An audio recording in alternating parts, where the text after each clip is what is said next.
snowing in the east, it's raining in the west, but here in Memphis, Tennessee, the weather is just right. We welcome to the Liberty Bowl, where tonight the undefeated Orlando Rage tries to vent its fury on the Memphis Maniax.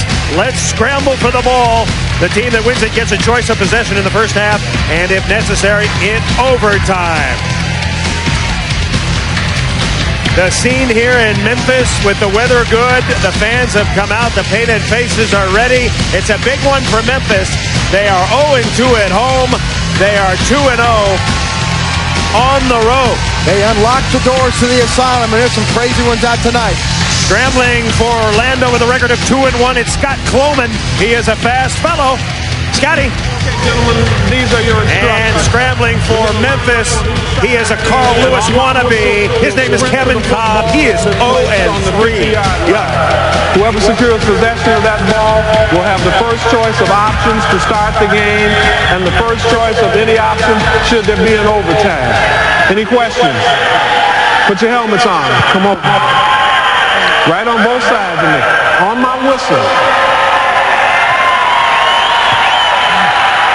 There they go. It's a fight. Hey, oh, it's still alive. Still alive. Oh, he's got a hold of him. He's got him in a figure-4 leg lock. I used to play that game when I was on the playground too. Take that. And Cloman said, eat my dust. He had his leg. He had his leg. Coming right at you, right in the middle of the face. Ball squirts out right there. He grabbed his leg. You won't let him go. I played that game before. A Brian Bosworth maneuver. 50 degrees. It is cloudy, but we have no rain, no snow. It is just another day at the beach here in Memphis. Hi, everybody. Along with Brian Bosworth, I'm Chris Marlowe. Only one team in the XFL has a chance now to go undefeated. It is Orlando. The Rage is 4-0, trying to go to 5-0 tonight. Kind of a chance, realistically, does the Rage have to go undefeated this year? That is a tall mountain to climb, because every week you win, the pressure starts to build, and all your opponents want to knock you off that mountain. My only advice to Orlando is to take it one game at a time and don't worry about the record. Orlando is the highest scoring team in the XFL, averaging 26 points a game. Their leader is a tough guy, Jeff Brohm. He's out of Louisville. A couple of weeks ago, after a good start, he got hurt. Run down from behind on this play. He injured his elbow. It's swelled up into a balloon. It's coming down now, and he's hoping for better things. Well, I think we started off real hot at the beginning of the season with 4 touchdown passes and some big plays in that game. And I think since then we've kind of declined. We haven't been throwing the ball quite as much and haven't been throwing it downfield like we want to, and haven't been making near as many big plays. So we got to get that going. Jeff's going to wear an elbow pad tonight to help protect that thing. But I tell you what, look for the Maniacs to take a few shots at that, especially Shante Carver, to see if it holds up tonight. Orlando coach GALEN Hall, he has heard the undefeated hype, but he's not buying the buzz, Boz. He ain't buying it. You know why? Because the head coach's job is to keep the distractions away from his team. All they have to do is continue to win, keep playing well, and they got a shot at winning the big one at the end of the season. Meanwhile, Memphis has one of the best 1-2 punches in the XFL. Quarterback Jim Druckenmiller and running back RASHAAN. Last week, in rainy conditions in Los Angeles, Jim Druckenmiller put up good numbers, 13-22, 215, a touchdown, 1 meaningless interception. He was brilliant, able to roll out, able to find his receivers, throwing spirals, getting the job done. But perhaps most importantly, Boz, he took charge in the huddle. Kill him, you're killing him. You're killing guys. Keep it going. Let's go. I think this week we have to establish a pass again, a deep threat. Maybe get them on their heels, and open up the running game for RASHAAN. The running game last week was open for RASHAAN SALAAM. He was brilliant, Boz. Absolutely, and that's the key to the Maniac's success, is keeping him running. He splashed, he dove, he swam, he did the backstroke, he did everything he had to do, and they brought home a victory, a very important victory for Maniacs. RASHAAN SALAAM, the XFL Offensive Player of the Week a week ago. First week he was good. Second 2 weeks he didn't get 100 yards. Last week good. The question, can he put 2 consistent performances together back to back? Now this week, head coach Kippy Brown for the Memphis Maniax said, our biggest problem is discipline. And Boz, this is a subject that you know a lot about. Absolutely. I'm a very disciplined man. And of the 230 plays that Memphis has run offensively, 51 of them have been problems. Either a fumble, an interception, or a penalty. That's what's killing them. And you look at the turnover margin, Orlando +3. That is pretty good. But Memphis -5, last in the XFL. That's a problem, Boz. That's the difference between being 4-0 and 2-2. All right, we're set, ready to kick off. Orlando, of course, won the scramble using the figure four leg lock, and Orlando is going to receive. Kicking off is Jeff Hall and Brian Shea. The kid from Emporia State is deep. Primetime football on UPN. Here we go. Taken by one of the up men. And that is Mike Black, and he gets a short return. And here comes Jeff Brohm.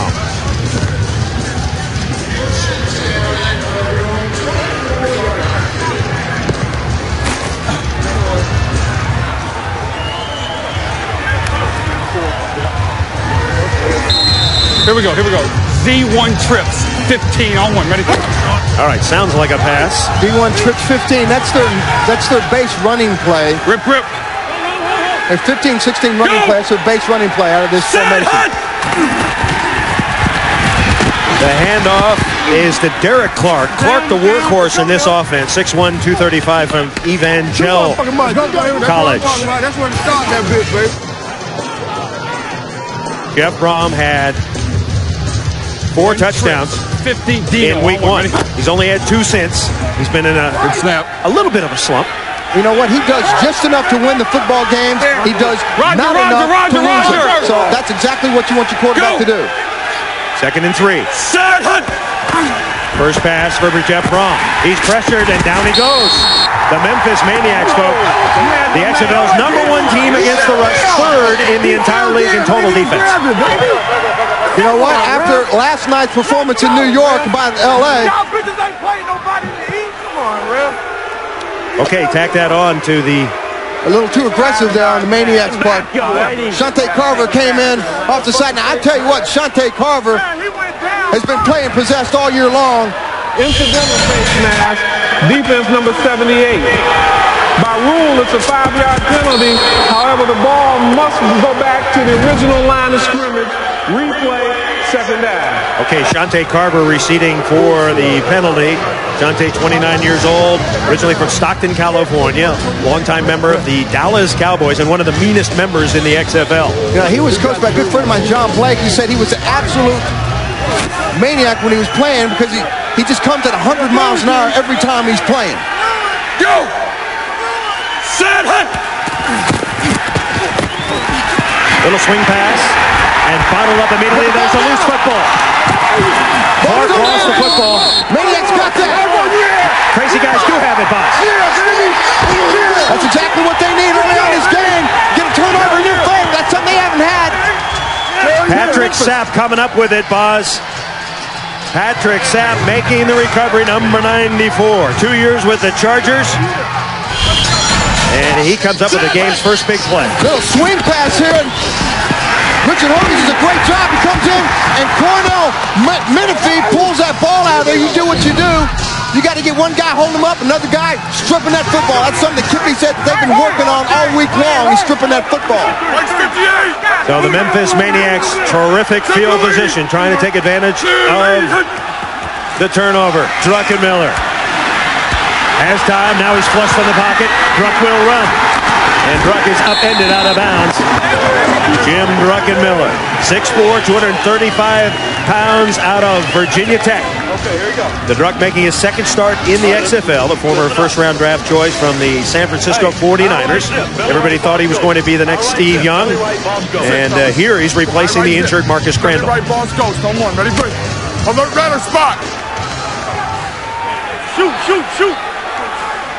So 6 yards. Take green 80. Green 80.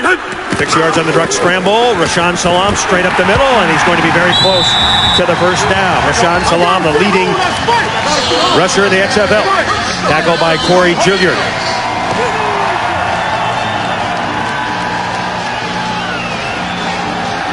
Druckenmiller, his girlfriend, Julie Cialini. Breaking news this week that Julie Cialini and Jim Druckenmiller no longer an item, boss. What does that mean to you? That means Druck's back on the market. And the Playboy Bunny's in the back seat, maybe the trunk. Mike's 58. Sid Blue 80. Back under Blue 80. Druckenmiller faked the ball to SALAAM. Druck throws on the run, pass caught.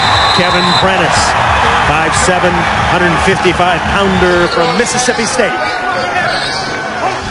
You know, that's a great job by Prentice outside. He finds a little pocket over there in the corner off the 5-yard line, but Prentice playing huge for a little guy. Once he saves back outside the zone, does a good job of making the catch and getting out of bounds. Last week you ridiculed him for being too small, and then Harry Boatswain backed you down over at the asylum and told you to cut it out. Maybe I should lie and say he's 6'9". And right up the middle, RASHAAN SALAAM, touchdown. He's in. RASHAAN SALAAM. RASHAAN SALAAM doing a great job. I'll tell you what, who did a better job is Scott. Harry Boatswain right up the middle. Don't kiss up to Harry now after he backed you down at practice. He didn't back me down. You know why? That's because as soon as I told him what I ain't crossing one of my brethren, he backed down. That's a great job inside blocking. It's a better job of reaching that ball over the goal line, getting 6 points early here for Memphis. All right, the Memphis Maniacs trying to punch in the extra point. Black right 11. Black right 11. Druckenmiller a throw for it, and it's incomplete. Not sure who the pass was intended for. There were two receivers there. Jordan was one of them. Hobbs was the other. It looked like a little miscommunication down there in the slot receiver with Hobbs. So Kippy Brown, knowing his team usually needs every point to secure a victory. Yeah, I would want one now. His team leads early, 4 plays, 24 yards. SALAAM, a 5-yard run. You think these guys are having a blast? Wait till you see WWF SmackDown. 2 hours of all new action every Thursday night. The #1 show on UPN, Thursday at 8 Eastern, 7 Central. Memphis is 2-2. Memphis won its opening game 24-22 on the road. Lost to Las Vegas 25-3. Lost to San Francisco 13-6. Both of those here at the Liberty Bowl, and then won last week in the rain and slop 18-12 over Los Angeles. Completely different Los Angeles team last night, Boz, the one we saw in the NBC primetime game. No question, you got to look at that rain as probably one of the biggest factors. But LA has got so many weapons, as does this Orlando Rage team. You know, you look at it and you go, where do you start? You hit your outside receivers. You got the 3 running backs. They got so many weapons over there. It's tough to game plan against this Orlando Rage team. RASHAAN SALAAM, you saw him. Off to a good start. Brian Shea at the 5. Brian Shea straight up the middle. And he runs it out to the 25. Derrick Clark is an interesting guy. He has his tongue pierced. But interestingly, he almost knocked out a couple of his teeth when he was chewing on a pork chop sandwich. And that piercing actually broke one of his teeth, Boz. He thought it was just a piece of that pork chop, and he kept right on going. He saw Ricky Williams, the former Heisman Trophy winner, with one of those things in his tongue and decided to emulate it. I don't know how he breathes when he's running with that thing on. That's how he breathes. There he goes. He tongues his way to the 50. There he goes. Derrick Clark. And I tell you what, that's a shock because this Maniacs rushing defense is first in the XFL, only giving up 60 yards per game. 19-yard gain for Derrick Clark. Did a good job of finding a hole, getting up inside. That's a good job for that offensive line there. Sean Love, the big-haired guy from Penn State who let his hair start growing as soon as he graduated from Joe Pa's University. Clark is the Rage's leading rusher. They go by committee, so Mike Black is in now. You'll see Brian Shea in the backfield also. Jeff Brohm with time. Throws, and the pass is blocked down. And this crowd's into it tonight, man. You can really feel it. It was, well, in volleyball, they call that a big block, Boz. Shante Carver. Shante Carver. I mean, he's played huge really all year for this Memphis Maniac football team. Dante Carver had a huge interception. You remember that interception last week? Well, that was huge. Super Bowl ring in 1995 with Dallas. 6-0 Memphis. Opening quarter on UPN. Mike Black remains the running back. Go! Set it! Brohm on a bounce. Incomplete. Pass incomplete. He was looking for Dialleo Burks. Hey, what are you looking at, ref? Dante Carver, one of the premier players in the XFL. Last week, Boz, he had a terrific game. And one of the best interceptions you will see, an athletic move. He scooped it out of the air, tucked it in. Dante Carver making the interception, and it's something that he remembers fondly, Boz. I've never had an interception in pro ball, so it was exciting to me. I kept the ball, took it home, sitting up there on my little mantle, and I get to look at it.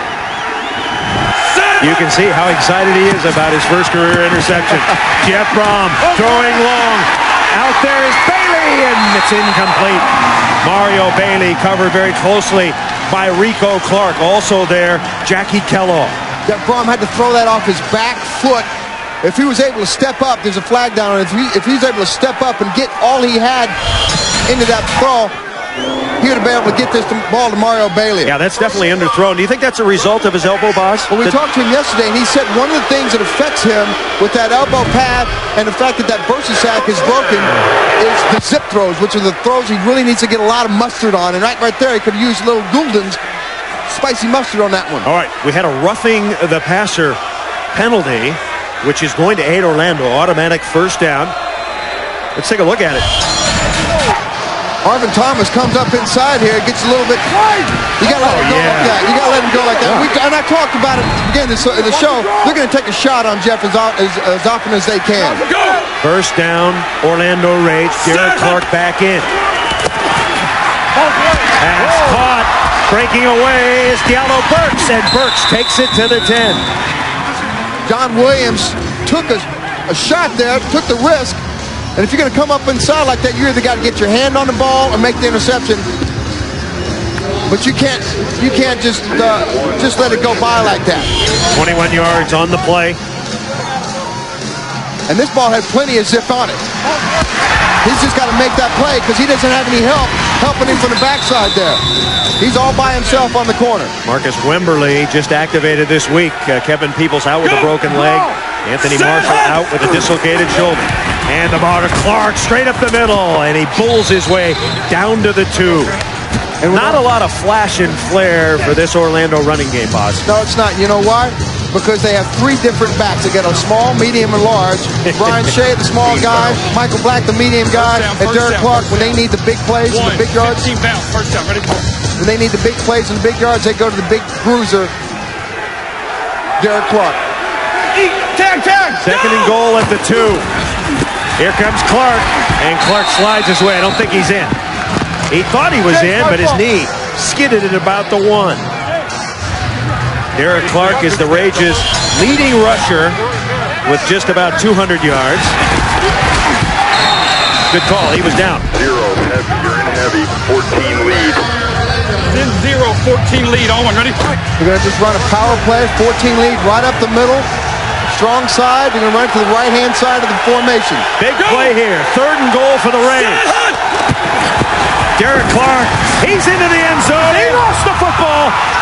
Now they're going to give him the touchdown. It's a touchdown. You break the plane of the goal line, it's a touchdown. You can spike it, let it go. You can do some spins with it. As long as you break the plane, it counts as 6. You can eat it, you can bake it, as long as you're in the end zone. You can shake it, you can make it, you can do anything you want to it, baby. What's up, APK? Derrick Clark's 5th touchdown this year. It's just too much meat to stop. Oh, yeah. Definitely out after he had crossed the plane of the goal. And the key to Orlando's success all year long has been their massive, aggressive offensive line. Go! On extra points this year, Orlando, 39%. Jeff Brohm looking for 1. He's on the roll. He's under pressure. Throws back the other way. Incomplete. Oh, Mike Black should have had that one.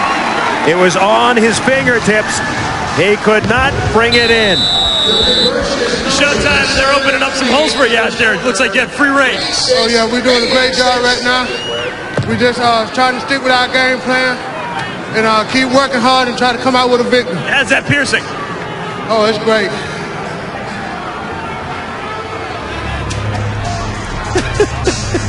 All right. Derek Clark spearheads the drive. That was James Roberson doing his best Brian Bosworth imitation, dominating the field. Former Florida State star. He's just a farmer planting corn. Unfortunately, the seed is the quarterback. Jay Taylor to kick it off, 6-6. We're at the Liberty Bowl. High end over end. Kevin Cobb.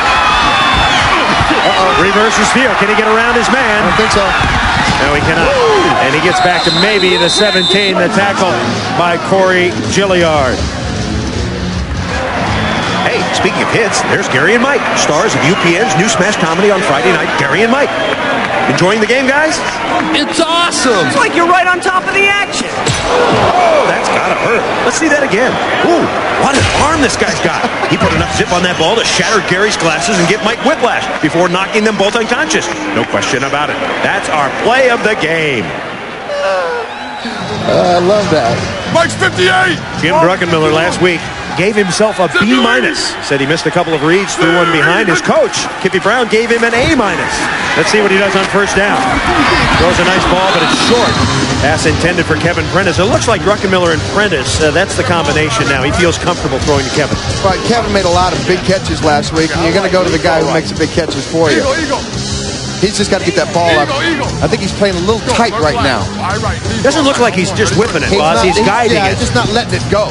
And I've seen that rock come out of his arm, and man, it's a missile. Saw the numbers on Prentice, one of the top receivers in the league. Draw play, RASHAAN SALAAM breaks through a hole, sidesteps a man, RASHAAN SALAAM. And SALAAM takes it out near the 25 before Corey Gilliard comes up. 7 yards for RASHAAN. Quarterback draw right. Here we go, fellas. Right gun. Quarterback draw right. Alert black 11 double count. Ready, break. You know, those naysayers that say Druckenmiller can't run. He ran down in the last series. We're about to see him take off and run here again. 3rd and 3. Blue 80. Blue 80. And there's a marker down. The play is dead. Druckenmiller's going to run it anyway. Well, he's got the first down. Boy, that flag was thrown a good 2 seconds before that play started.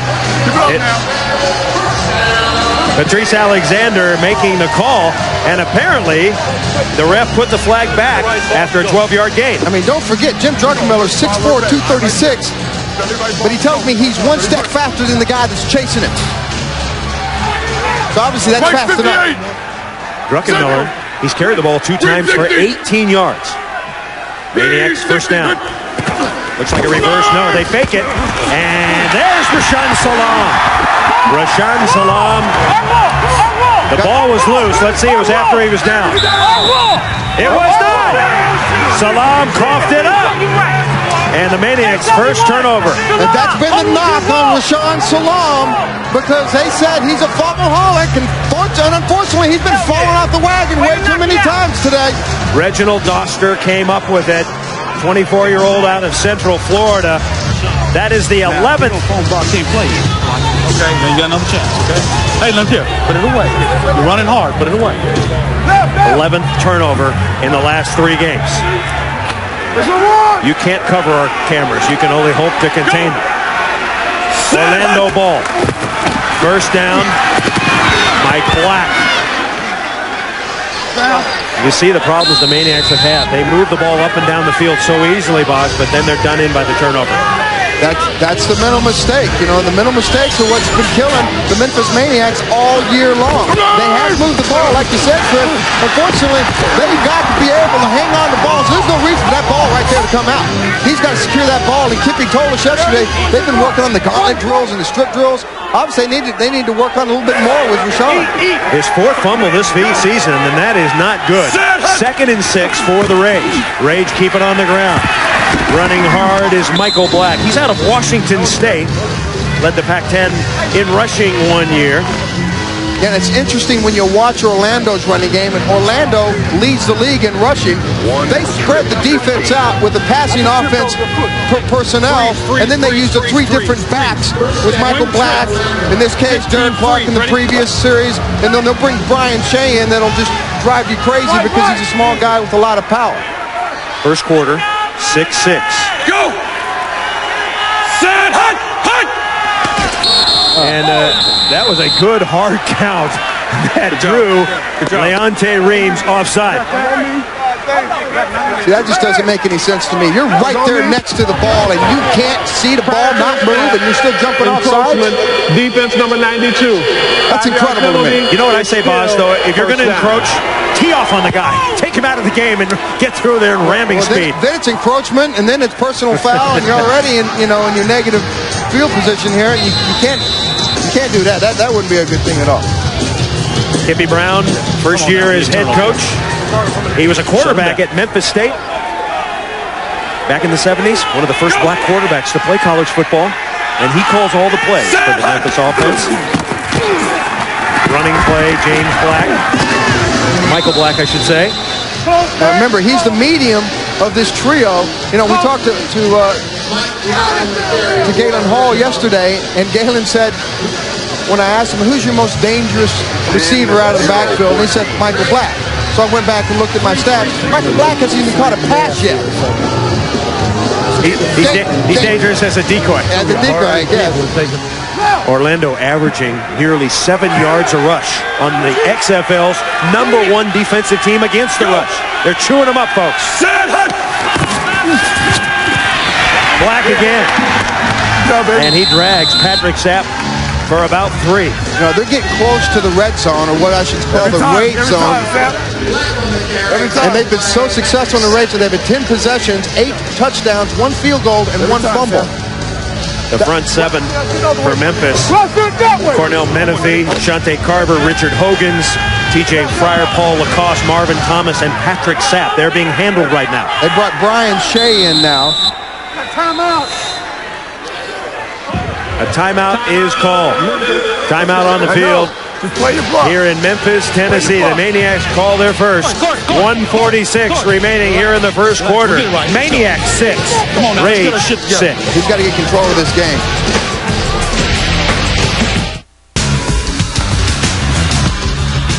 Shante Carver upset last week.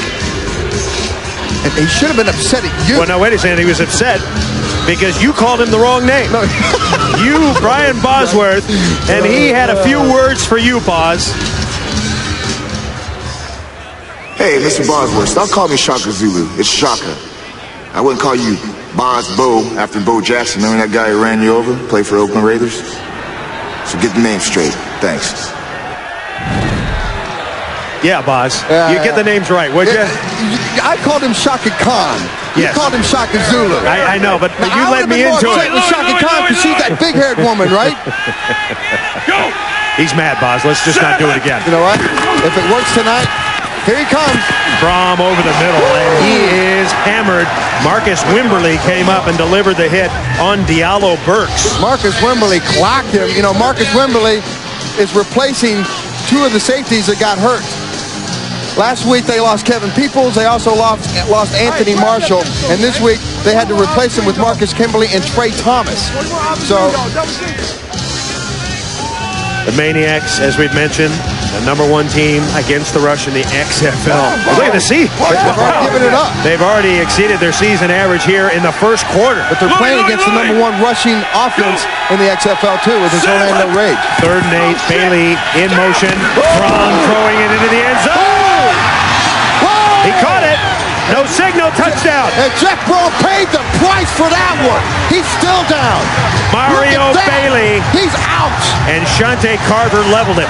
I think you look at his head. It's like twisted. I hope he's okay. Somebody help him. Yeah. If you're wondering, there is no flag on the field. No, that was a clean hit. He just took all of it.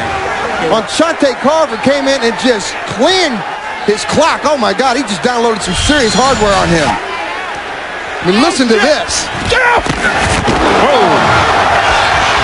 Shaka delivering. You know what? He saw that piece, and Jeff Brohm paid the price. It was a 23-yard touchdown pass. The hit administered by that man, Shante Carver. Mario Bailey caught it, and Jeff Brohm remains down. You got to be real concerned right now with Jeff Brohm because he has not even moved yet.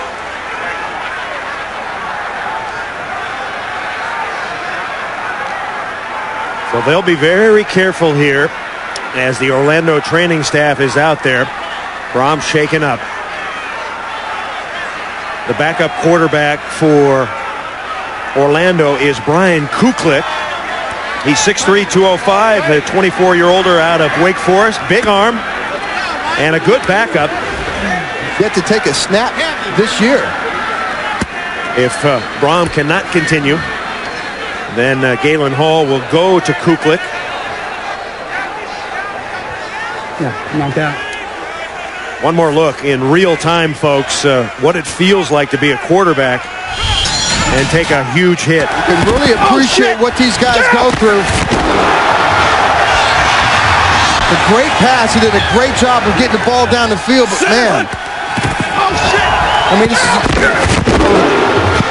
a perfect play for a defensive lineman because that's the hit that they're looking for every single time they get out on the football field, but you hate to see it happen because, bottom line, that hurts, man, and that hurts way more than it looks. You know, at the top of the show, we talked about Jeff Brohm, the tough guy. He was able to stand in and unload.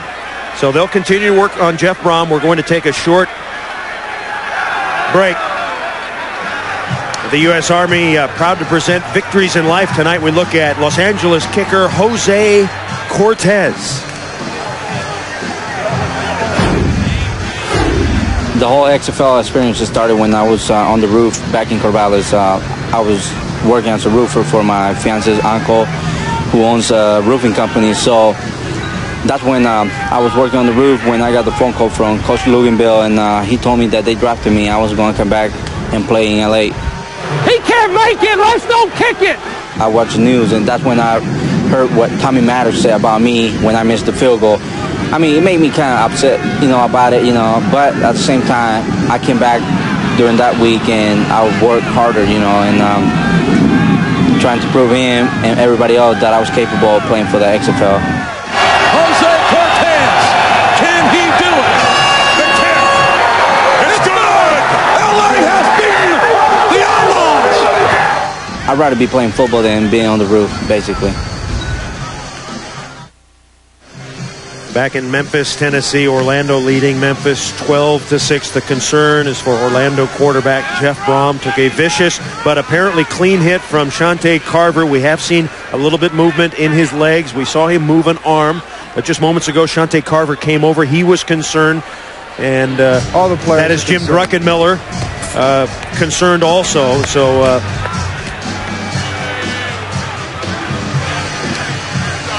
Okay, guys, too early to speculate exactly what the problem is. It does seem to be a head or neck injury. He did say right now his head is killing him. He does have feeling in all extremities, so there's no concern there. That was a big hit. But to show you how tough a guy Jeff Brohm is, he was begging them, please, just try and help me to stand up. I'll walk off the field. I don't want to go off on a stretcher. But they said, you know what, Jeff, we cannot let you get up. You're too injured. We can't even get your helmet off you right now. He does have a little bit of blood underneath his chin from the shot, but as the referees, I just talked to a moment ago, said it was a clean hit, but Brohm is definitely in a lot of pain right now. But the big thing is he does have feeling in all his extremities. We'll follow him in. We'll get more to you in just a couple of minutes. You want to say a prayer for Jeff Brohm, please do it now, because I tell you what, those are the kind of hits that scare you to death as a player, as a fan, as a parent at home. This game is violent, and they're out here, they're playing it to win it, but you know what? That's just one of those things you just, as a player that's receiving that, or as a player that gives that, that's the worst feeling in the world when you are the guy who actually delivered a blow like that. And I know Shante, he's playing hard for his team, but that's tough. He's going to have to deal with that. And, it was great that he came over, and and I think Jeff got a chance to see him. Jeff's father, Oscar, was a tough quarterback. Recruited to Alabama. When they were recruiting another quarterback way back when, they took Joe Namath. So Oscar went to Louisville, where he had a terrific career. So Jeff Brohm comes from tough stock. And what a play he made after getting drilled, throwing a strike to Mario Bailey. So Brohm, we're going to keep you updated, of course, on his condition. And all the players, blue and white, happy to see him go off and to know that... Now, it's funny, at the beginning of the season, Orlando was the first team that I scouted. And, here we go. 6-0. You know, Galen Hall said that they didn't really have a leader. Jeff Brohm was the leader of that team, and he just left the field. All right, Brian Kuklick takes the controls. He threw for over 8,000 yards at Wake Forest, 40 touchdowns. This guy is a good player, but he's going to start with a running play. How will this injury affect both teams, Boz? Quick. Well, I think what you're going to end up finding now is Brian Kuklick has got to get warmed up, and he's got to get in the rhythm quick. I think you just keep on going status quo. Keep your running game going.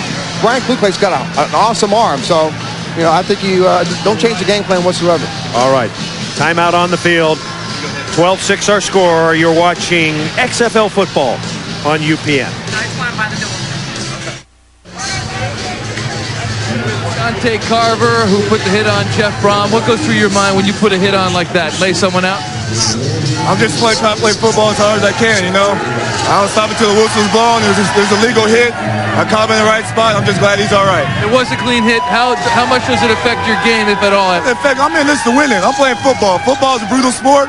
Everyone knows that. It's either kill or be killed. Said like a gladiator. You know, and I know down deep inside, you know, he doesn't want to break away from where he is right now, because right now he's in his zone. You know, when you put the hat on and you cross the line, you're a different person. And every defensive player and some offensive players, when they cross over that line and they're looking through that cage, they are a different animal than they are when they're not on the field. Jay Taylor to kick off with a rage, leading the Maniacs 12-6. Here's Kevin Cobb, and Cobb upended outside the 30.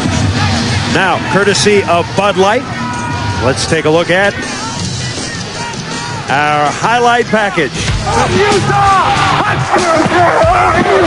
looking in, so it's firing. Murphy, touchdown!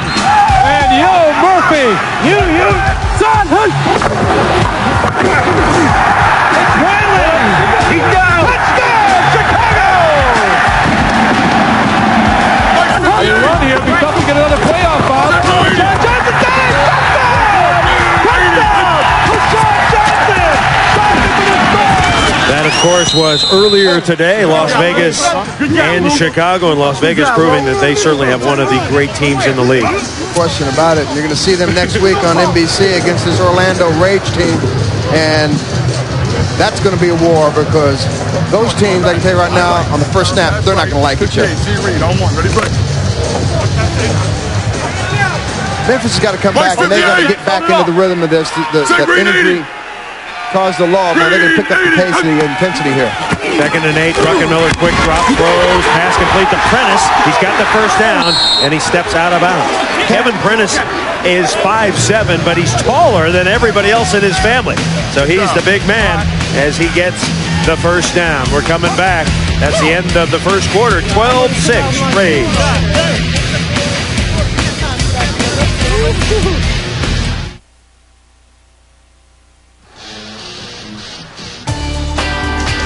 I teach students to set goals, plan their days, and take responsibility for their actions in a junior achievement program called Success Now.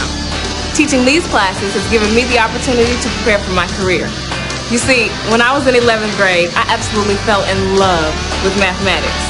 I recently graduated with honors from the University of Memphis. I want to teach high school math. I bet you've never had a high school math teacher who was also a Memphis Maniax cheerleader.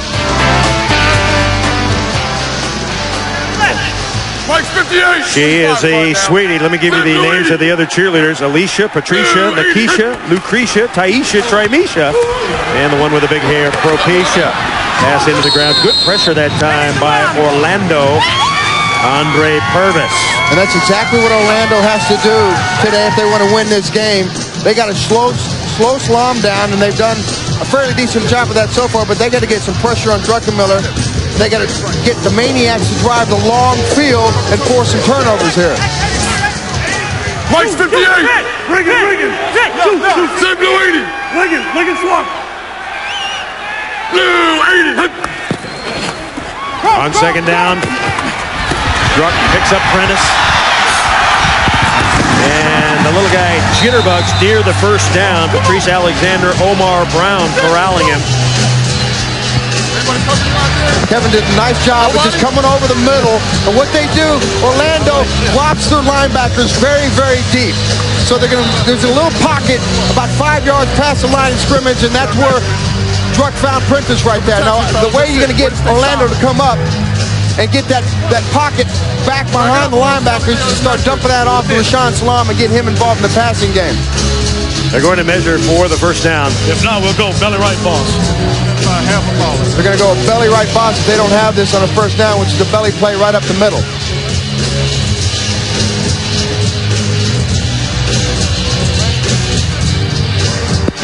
No problem.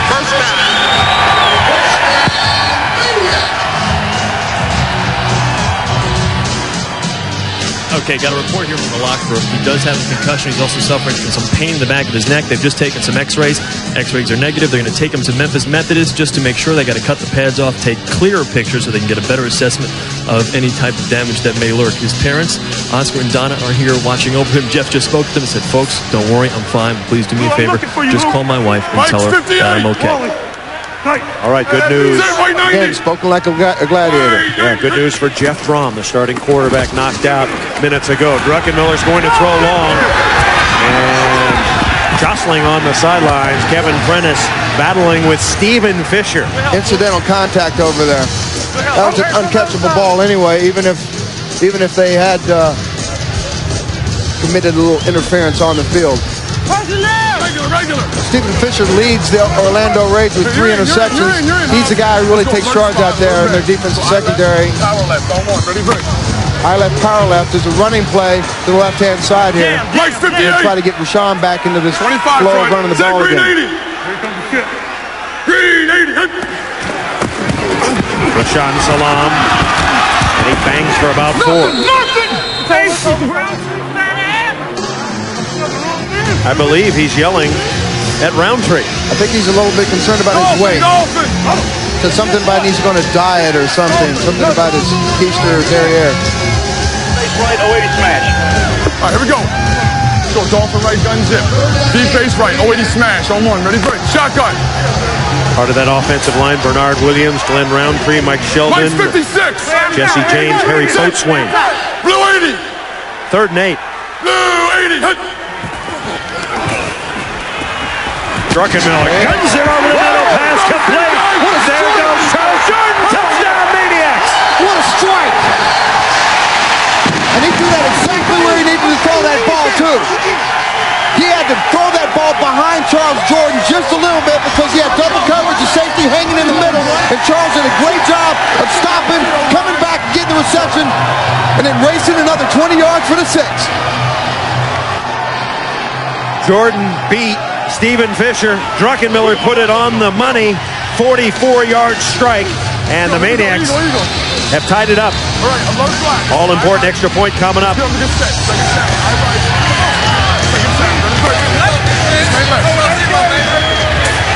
Mike's 58. Mike's 58. To take the lead.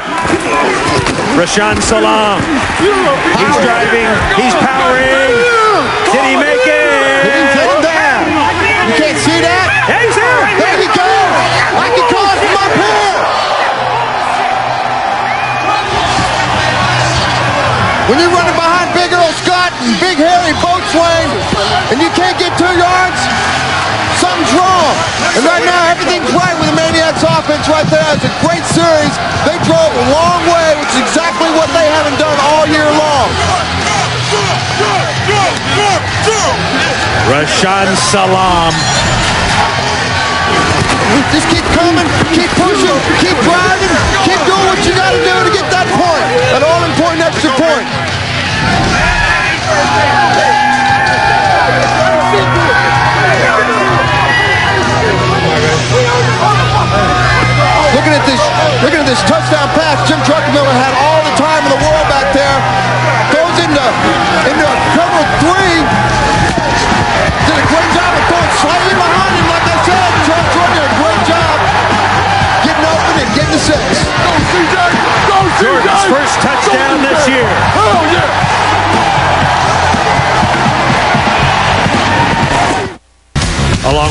Bosworth, Michael Barkan, and Chris Raggy. I'm Chris Marlowe. Welcome to Memphis, Tennessee. We have a terrific game underway. The Memphis Maniax at home trying to win their first game of the year here at the Liberty Bowl. Lead it 13-12. Each team has had the ball 3 times.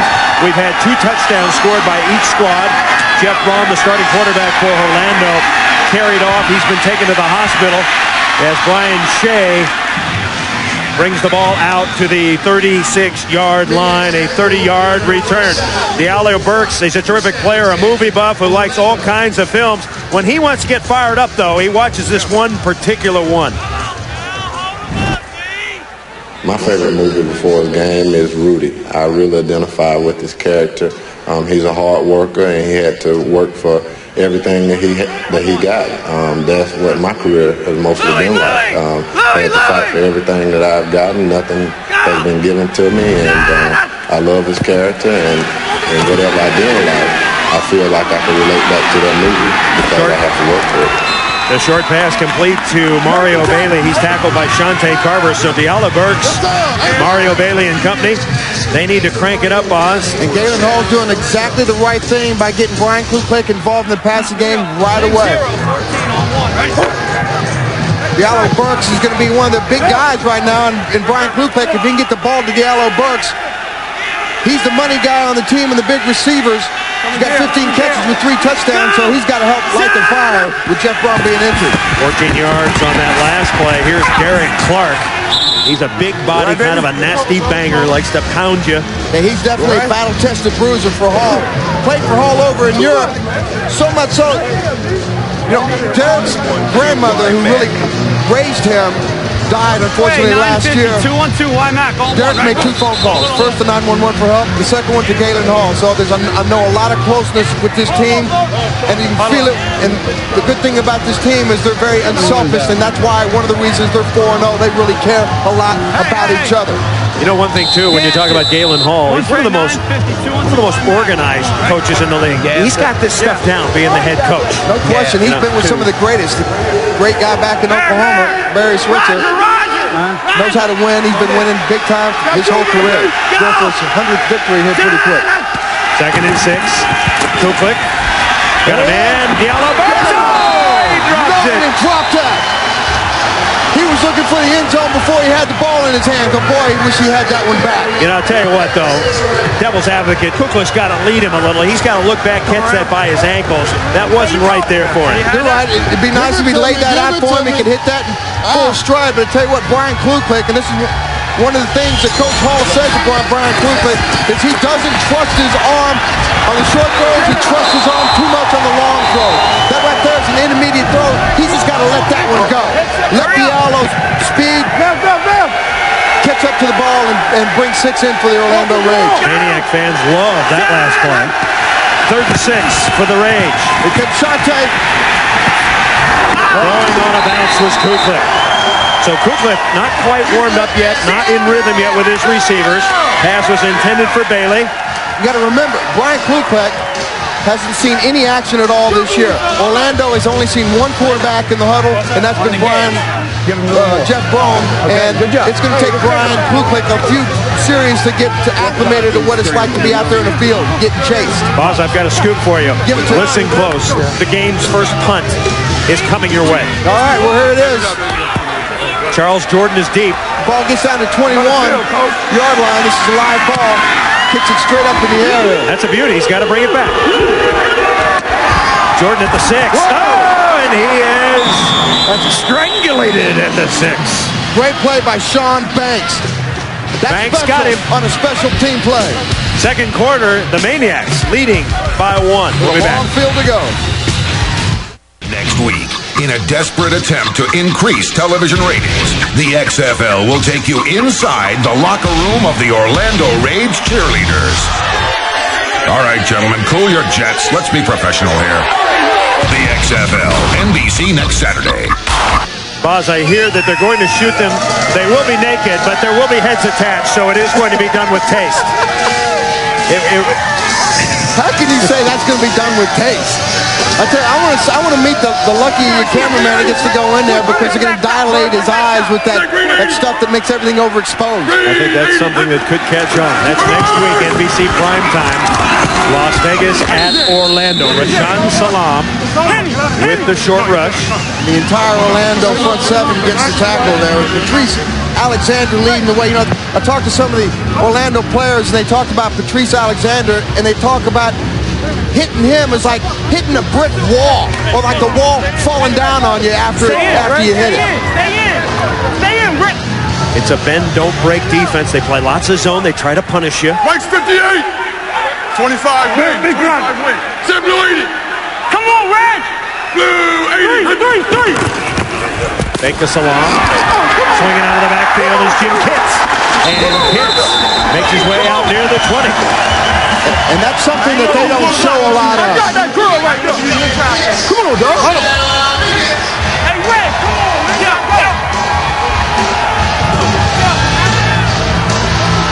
Y'all gotta get your heads in the game, man. Let's go. That's Omar Brown telling them they gotta get their heads in the game. Hey, shoot. Rick, drop. Mike 58. Set blue 80. No. Quick. Blue 80. First down play, RASHAAN SALAAM, his 8th rush. Breaks to the outside. SALAAM finally pushed out of bounds by Omar Brown. Brown, the XFL Player of the Week in Week 1. He is a good player. Let's go. Stay outside, man. Go, Sean. Hey, when SALAAM holds on to the ball, he is a mighty tough customer. He's awesome. I mean, the guy's got speed, power. He's just got all the assets that you need. There he goes again. Dragging number 97, Mark Campbell, with him. Dude, come here. Okay, here we go. All right, regular. All right. Belly right balls. All right, zip. Belly right balls. They're trying. Alert bears now. Alert ride. They're trying to establish line control and see if they can grind out this game and keep it at least in their advantage of time of possession, which they've been successful doing this year. Red 88. Come on. Red 88. Tip. And the ball to SALAAM. He's hitting the backfield and gets maybe a yard. Tremendous penetration by the Orlando defense. Mark Campbell there. Yeah, Orlando's showing a 46 or a Bear defense when they're bringing Omar Brown up as run support. Now, once you start doing that, Druckenmiller is going to have to see that it's going to be soft in the secondary. That's the time to go ahead and stretch the defense and go deep.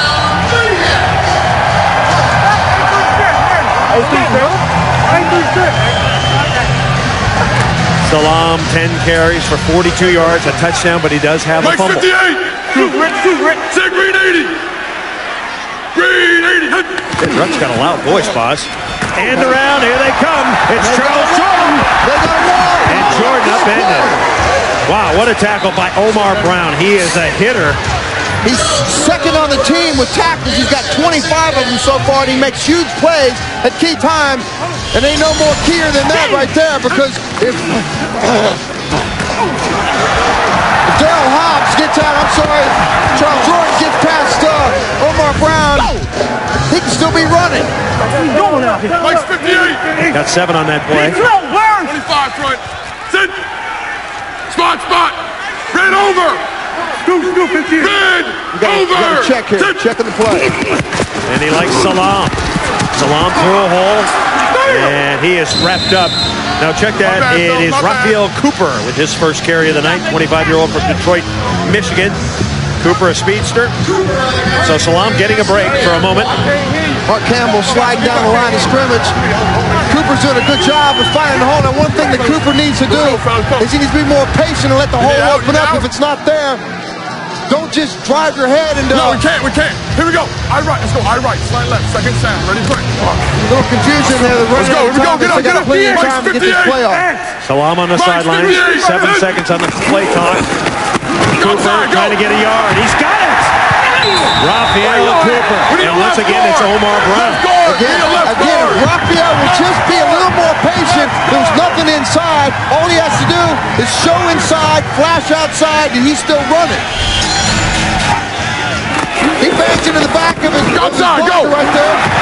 And you heard Druckenmiller tell him right there, outside, go. Druckenmiller's being a general on the field right now. They've gone from the sledgehammer of SALAAM Blue 40 to the lightning bug. Blue 40. Rafael Cooper. Druckenmiller throws a strike. Prentice tackle immediately. That's going to be very close to the first down. Ricky Bell, who was injured early in the season, back in there now. He gets his first start after missing the very first game from a foot injury. And Ricky's probably not game ready right now. He sprained the arch. I've had a sprained arch before. It's tough because as a cornerback, you got to be able to push off. And that means you got to give enough ground, especially playing against Kevin Prentice. They should go ahead and continue to use that matchup to the Maniacs' advantage. Second and short, chance to go long. No. Keep it on the ground. Cooper breaks to the outside, utilizing the advice of Brian Bosworth, waiting, picking his holes, and then moving. That's right. And what they're doing is Druckenmiller is seeing that they're stacking, trying to slow down this. I want to hear this play. He got 14. They're stacking the line of scrimmage there. Orlando is, and what Memphis is doing is they're checking out of a play and they're going to a weak side run and letting Rafael bounce it to the outside. Cooper stays in.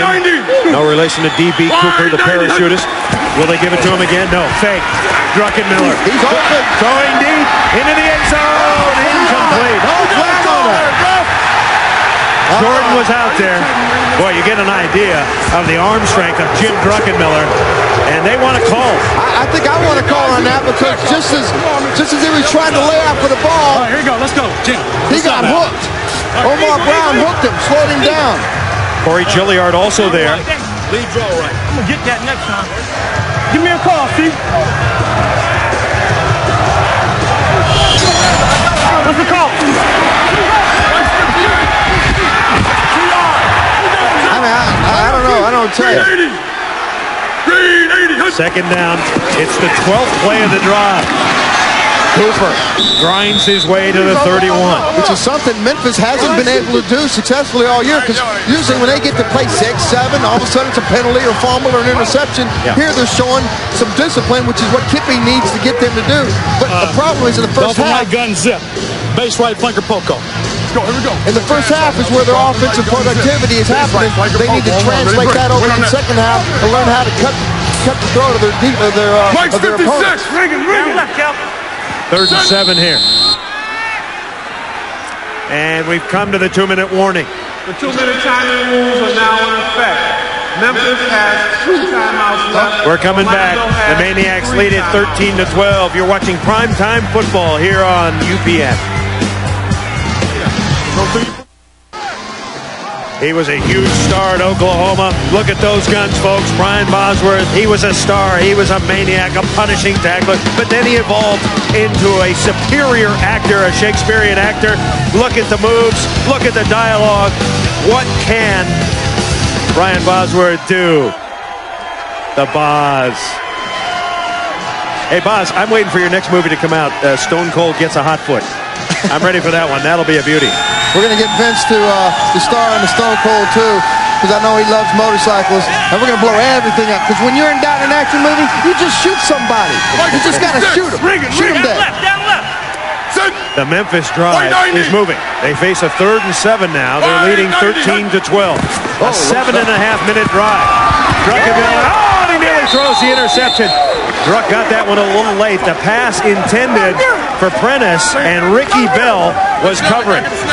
Ricky Bell, considered the top cornerback before he got injured. This timing was off from the very beginning because of the low snap, and Kevin Prentice came out of his stance too late. That whole play was gonzo before it started. So it looks like Jeff Hall is going to attempt a field goal. It's going to be a long one, a 49-yarder. He's been gold inside the 35-yard line. He struggled outside. He's 6 of 9. Called Oh, he's got the distance. Got a meaty portion of it. That's good. And he got the right part of the meat. The filet. The part that's got no fat in it. So Kippy Brown says yes. His long this year. Jeff Hall, the former Tennessee star. They must like the way they kick the balls in Tennessee because they were 45-5 in his career at Tennessee when he was a player there. The all-time scoring leader in the Southeastern Conference. His kick caps a 14-play drive. Getting down in Memphis right now, baby. Everybody's feeling good about 3 points going into the locker room because 4-point lead. Maniacs have had problems in the second half of closing the deal. Kippy loves it. These fans love it. And I know you folks at home are loving it because this is one hell of a game. I know the girls up in this booth are loving it. To dance a little bit, Marlon. I'm watching you. You're a big star. They don't want me. Oh, they want you, dude. They want you. No, they don't. They don't want you. Nobody wants you. Hey, boss, do you want me to spank your butt again like you did the big one? Okay, there you go. Asa. How come when we come to Memphis, I feel a little Elvis get inside me, That's right. I feel a little Elvis. I want to know if we can go into these girls' locker room at halftime. What would you girls think about that? Thumbs up, yes? Well, I had a few visits in my hotel room without me asking. Yeah, but let's not talk about that. For no reason at all. Jeff Hall kicks it deep. Here comes Brian Shea. He's been very good on returns tonight. He just got tackled. Shea pulls his way to the 27-yard line, but a marker is down. You think the XFL is Raw action? Wait till you see WWF Raw. 2 hours of the edgiest action on TV. Don't miss the #1 show on all of cable. Tomorrow night, 9 Eastern, 8 Central on TNN. So Jeff Hall has given the Memphis Maniax a 16-12 lead. And now, backing up the Orlando Rage. Now, what I do here, if I'm Memphis, is I try to get a quick 3 and out and get some more points on the board. You got momentum. You're going to play a short field. You got a backup quarterback who's not in his rhythm. Go ahead and stack the line of scrimmage, play man-to-man, and see if you can't get them in a 3 and out situation. Right. If he just joined us, Jeff Brohm was knocked out of the game on a big hit by Shante Carver in the first quarter. They have since taken him to the hospital with a concussion on the pass over the middle, incomplete. Kuklick looking for Tony Gator. So the backup, Brian Kuklick, what does it do for the team when the backup comes into the game, Boz? Do you have confidence in him? Yeah, I know they have confidence in him. That's not the problem. But what you do is you get out of rhythm. Okay. The rhythm of your quarterback that you're used to playing with. 8-0, 50 draw. Now they're just going to run a running play here and see if they can't run out some time and get ground out some yards, get a first down. But the offense is used, just like we talked about Jeff Brohm in the center. Replacing the center now changes the way he feels about his butt. And stumbling, the Orlando offense, quite frankly, has gone dead in the water since Brohm threw the strike. I think you got to call timeout here. What are they doing? Call timeout, Kippy. You got 3rd down and long. Got a timeout on the field. And Memphis took it. So Kippy Brown, more coaches should take your advice, Boz. Get the ball, kick a field goal, score a touchdown. I got it. Let me see what happened, Chris. Just relax. Relax. We got it. Consummate professional. He knows what he's doing. If you keep yelling at him, you could get into it like Rusty and Jesse. Hey, Marcus! No, I'm not criticizing. I'm not criticizing what he's doing out there because I know what I'm talking about. Yes. Jesse, on the other hand, doesn't know what the hell he's talking about. Jesse doesn't know what he's talking about. He knows how to, change $1 into quarters, but he knows nothing about football. Listen to me now. Come on. If they run and don't get the first down, call timeout. Kippy Brown in control. 9 years in the NFL, most recently with Green Bay. 12 seasons as a collegiate coach. Crowd is alive. 3rd and 11 here at the Liberty Bowl. Don't make a stupid mistake here, Memphis. Blitz coming. Kuklick. He's got a little bit of time. Throws. Pass caught. It's a first down. Tony Gator. And Gator out to the 28-yard line. Brian Kuklick's best pass of the night. 19 yards. What a gutsy call by Galen Hall. Backed up and you're into the field. trust Brian Kuklick enough to go ahead and sit back there long enough to throw a pass over the middle and get Tony Gator to get that first down. That's a huge play for Orlando. 950 choice! 950 choice! Liz! Kuklick out of the gun now. Go! Whoa.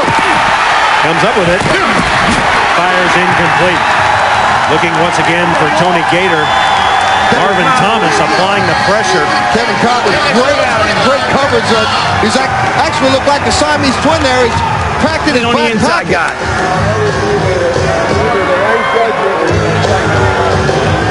See, I like Galen because Galen is a gambler. Not with money, but he trusts his team. He knows what he's got. He's got a lot of talent out there, and he likes to let them play. He likes to let them be athletes. 2nd and 10. 1 minute to play exactly here in the first half.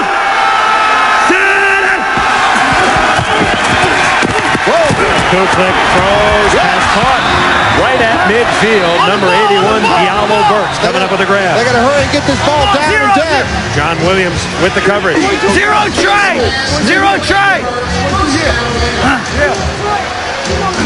I mean, you can see Orlando, their offense is very attack-oriented. Gone! Clock is running, 49 seconds, 48 seconds. Rage trying to get in position here. Go! Here comes the rush. Shante Carver applying pressure. Shante's got so many wins it. He's got a man. It's Tony Gator. First down, complete. You got to call timeout here. And they do. Tony Gator, he's one of the backup receivers, and maybe Kuklick has a better relationship with him because he's one of his guys running the second team unit with him. That's pretty there good. There you go, boss. I know my football. I'm proud of you. I'm rubbing off on you. I'm learning, baby. Let's stick with you. Brian Kuklick very quickly has come into rhythm. What's your best move? Watch your corner sinking. You got 2 left. Smash, seam, right? With the other guy coming in 2 man. You want to go trade. You're going 2 man, so you got to go. Okay, let's go. What do you got?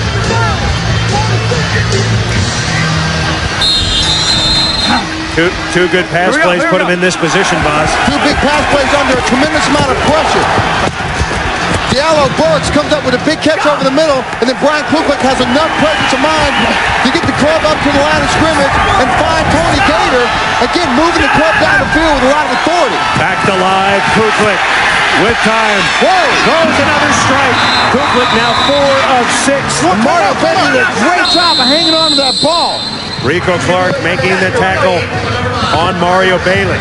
Bailey shaken up. Rico Clark playing out of position. He normally plays left cornerback. He's playing right cornerback tonight. Once again, Orlando takes the timeout. Jay Taylor is the kicker. He hasn't missed a kick this year. He's perfect 4 for 4. So Orlando with a timeout remaining. Memphis has a timeout. Impressive drive as Kuklick, it seems like he's got loosened up. Absolutely, and we talked about it earlier. He needs a couple of series to get into rhythm. I mean, I've seen him throw the ball. He's got a cannon. There's no question about that. 0-60 speed bang on 1. 60 now, 60. No, gun. Kuklick completion to 19, 21, 12, and 15 on this drive. Mike Black is the running back. There he is. Kuklick hit as he throws. Come on, baby. He was under great pressure by Tremont Lawless. I think Lawless hit his arm. They've got plenty of time here. Just take your time, run your offense. Scream. 1 tray, 60 scream on 1. Gun. 60 scream or screen? That he said screen. Well, if it's screen, I think we all know what that means. Might try to set up Black here. It'll be his first catch of the season. There he is. Going into the end zone. Incomplete. Must have been screen, Buzz. I think it was screen because Kevin Swain was screaming down the sideline. He just jumped a little bit too soon. And again, it goes to show you the kind of strength that Brian Kuklick's got in that arm of his. John Williams was covering along with Marcus Wimberly. Go 0-60 smash. 0-60 smash on one, right? 0-60 smash is the play they ran a few plays ago. I still think they have plenty of time to go over the middle. They got plenty of timeouts. And if the middle is open, which it is right now, go ahead and test it. 3rd and 10. Here comes the press. And the pass is overthrown. Yeah, and that's a flag on that. Marcus Wimberly came in. He wasn't even playing the ball. That ball was well overthrown. Marcus Wimberly comes in. It wasn't even playing the ball. It commits probably the worst foul that he could commit right now. Marvin Thomas had the pressure. The ball was already by the receiver. That ball was not catchable, boss. Let's see if they pick it up. They're going to pick this one up. They're going to give him a gift. They're going to give him a gift in Memphis. Elvis is alive, and the Cadillac's just been given.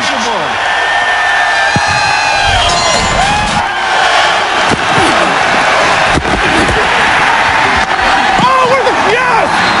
Yes! Officials making the call, apparently a correct one, and now Orlando. I agree with it. I agree with it. I mean, you don't get something for free. At least earn it. Jay Taylor has not missed this year. He's the only kicker in the XFL who has not missed this year. He's setting up for a 42-yarder. Rich Young is the snapper, is the linebacker. Taylor, he missed it!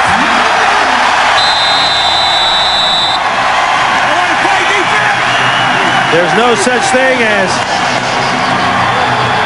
being perfect here at the Asylum, Boz. Well, that much pressure. Good job. And as big as this game is, I know it's still early in the season. I think he just flat misses it. He pushes the ball to the right, obviously, but he just missed the kick. So Taylor, his first miss this year, 9 seconds remain. And Memphis content to go into the locker room with a 16-12 lead. That's a solid first half for this Memphis Maniax team. Brian, you got some zip out there. Obviously, that had to do tremendous to help your confidence with that drive, even though you got no points out of it. Yeah, we moved the ball nice. Now we just got to put it through the uprights and come out in the second half and get our running game going. We'll now, I know as the backup, you don't get a lot of touches. Are you prepared to lead this team in the second half? Yeah, I've been ready. I've been ready since day one, and just going to go out there and do my best. Coach, you passed for a touchdown, ran for a touchdown, kicked the field goal. What can you improve on in the second half? Well, we can't turn the ball over. That's been our problem all year. We're not very disciplined, and we got to get it fixed. I tell you, Kippy's problem, he said it, turnovers. Only had one so far. Fumble fingers. One so far. At halftime, the score. The Memphis Maniax 16 to the Orlando Rage 12.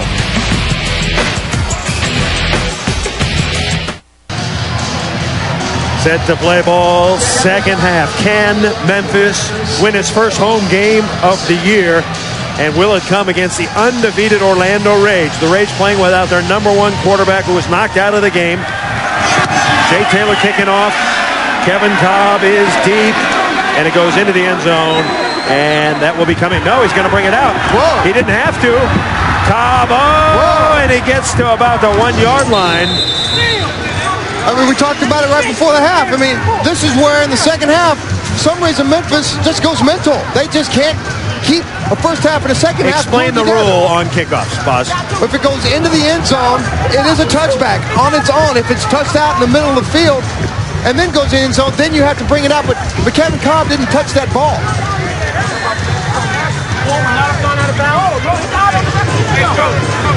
Let's take a look at our halftime stats brought to you by Miller Lite. Both teams moving the ball effectively. Memphis making the most of the point-scoring opportunities. Now Memphis in a hole, and they'll try to bang it out of there with RASHAAN SALAAM. He skips over a man, and SALAAM moves it to the 6, tackled by OMAR Brown. This OMAR Brown is a tackling machine. You know, I digressed there for a second. Yep. I had a brain fart. Actually, on the kickoff, if the ball goes in the end zone and it's still left in the field of play or in the end zone itself, it has to be brought out. All the kickoffs have to be brought out of the end zone. So he thought that the ball wasn't going to roll out of the end zone, obviously. Roll out of the end zone. Mike's 58. Louis 51. Say Blue 80. Blue 80. Druckenmiller, short pass, and he's going to have the first down. So 2 solid plays. RASHAAN SALAAM gets 6. Charles Jordan gets 12 with the extra effort. Charles Jordan. He's an interesting fella, isn't he? Charles Jordan played 7 years in the NFL and is loving playing here in the XFL, but gets his greatest satisfaction spending time with his kids. Try 100 of them in Cincinnati, where he, along with former football star Joe Kelly, runs Kelly Youth Services, a government-aided program with 10 homes with 10 kids per house, ages 1 to 18, get the love and the support and help they need to keep them out of trouble. What a great guy and a great story. I heard that yesterday, and it really made me change what I felt about going back and giving something when you take something from the game. That was a personal foul penalty, and the Maniacs get the ball all the way out at the 32. Maniacs leading 16-12. And Druckenmiller going to unload deep. What a cannon! Jordan can't catch up with that one. Tell you what, if that ball was thrown 2 or 3 yards more into the field of play, Jordan was going to catch that ball. Jim Druckenmiller told us he could throw the ball 70 yards in the air, but he says, I've learned over the years, it's not how far you can throw it, boss. It's how well you can throw it. How accurate you can throw the ball, and he has learned how to do that. So alert black, eye left, slant right on 1. Ready, break. Eye left, slant right, alert black. Good numbers so far. Slant left is a running play to the weak side. Mike's 58. Again, they're trying to overload the defensive line. SALAAM. RASHAAN SALAAM continues to put up numbers. Tackled by Alexander. SALAAM, 26 years old, out of San Diego, California, the 1994 Heisman Trophy winner. He's got 54 yards on 12 rushes so far, He's Bob. done a good job, and Corey Gilliard trying to make up for that personal foul. Looked like he came in is trying to kill RASHAAN SALAAM on that. If he just came in under control, he'd have stopped RASHAAN for about a 3-yard gain, but instead they end up getting 8. 3rd and 2 now. SALAAM. Oh, he runs over a man and bangs it out. He's got the first down and more. He ran right over Patrice Alexander.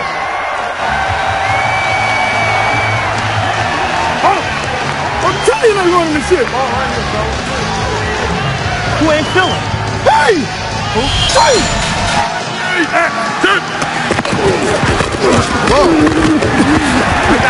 I take that back. That was not Patrice Alexander. That was James Burgess that he carried. Blitz coming. Druckenmiller is picked up. He throws it deep, looking for Jordan. And Jordan might have been hooked for a moment. Stephen Fisher, the ordained minister, was covering. Ben Huff came up inside and put a little pressure on Jim Druckenmiller. He threw that ball before he wanted to. In that case, he needed to throw the ball more toward the sideline, but didn't have time to release it. We got eagle or regular? Let's go I right zip. Let's go I right zip. Pass 56, 822, check flat on 1. Ready, break. Jim Druckenmiller in his 2nd XFL start. Former 49er. Here he's going to look to RASHAAN SALAAM in the flat if it's all covered downfield. I got it! On 2nd down, Druckenmiller in trouble. He shovel passes beautifully to Roosevelt Potts. And that shows the strength of Jim Druckenmiller. Won the Ironman contest at Virginia Tech. How about that? The Druck with the shovel pass. He's got who's out hanging on him? Whoever it was didn't get enough of him. And Roosevelt Potts happens to be the recipient of an uncharacteristic shovel pass. You know who does that all the time and very effectively? The man who just signed a 10-year contract, Brett Favre. Got all kinds of little doozies. Sometimes the play doesn't have to look pretty, it just has to work. 3rd and 5. Druckenmiller all day to throw. That ball sailed on him. Charles Jordan was over there, but not even Wilt Chamberlain in his prime could have caught that one. A little too tall. And the Maniacs will be forced to kick it away. And it was a smart throw by Druck because he really wasn't open. And instead of trying to force something, go ahead and kick the punt here and try to get the field position in your favor here to start your defense in the third quarter. Druck's a smart guy. I threw it away, he says. Okay, that's what I just said. Oh, that's what he said. You said that? I did say that. Well, you're just repeating what he said. Try to further the conversation. Jeff Hall booming punt. Here's Skinny Cover. And Skinny goes down in a big fat heap. And there's your big hit by Richard Hogan on special teams. We're coming back. More football on UPN after this. Brian Bosworth, Chris Raggy, and Michael Barkan. I'm Chris Marlowe. Yeah, don't sell yourself short there, Sal. There you go. Orlando has the ball with backup Brian Kuklick, and he throws it away. Let's see if they get a marker on this. Incomplete. The referee had his hand in his pocket wherever that flag is, and he thought about it for a second, but... Cornell Menifee blitzing from his outside linebacker position. Kuklick got it away. He did a good job of getting this away because there was nowhere to go, no place to hide there for Brian Kuklick. Third quarter, the undefeated Rage trailing the Maniacs 16-12.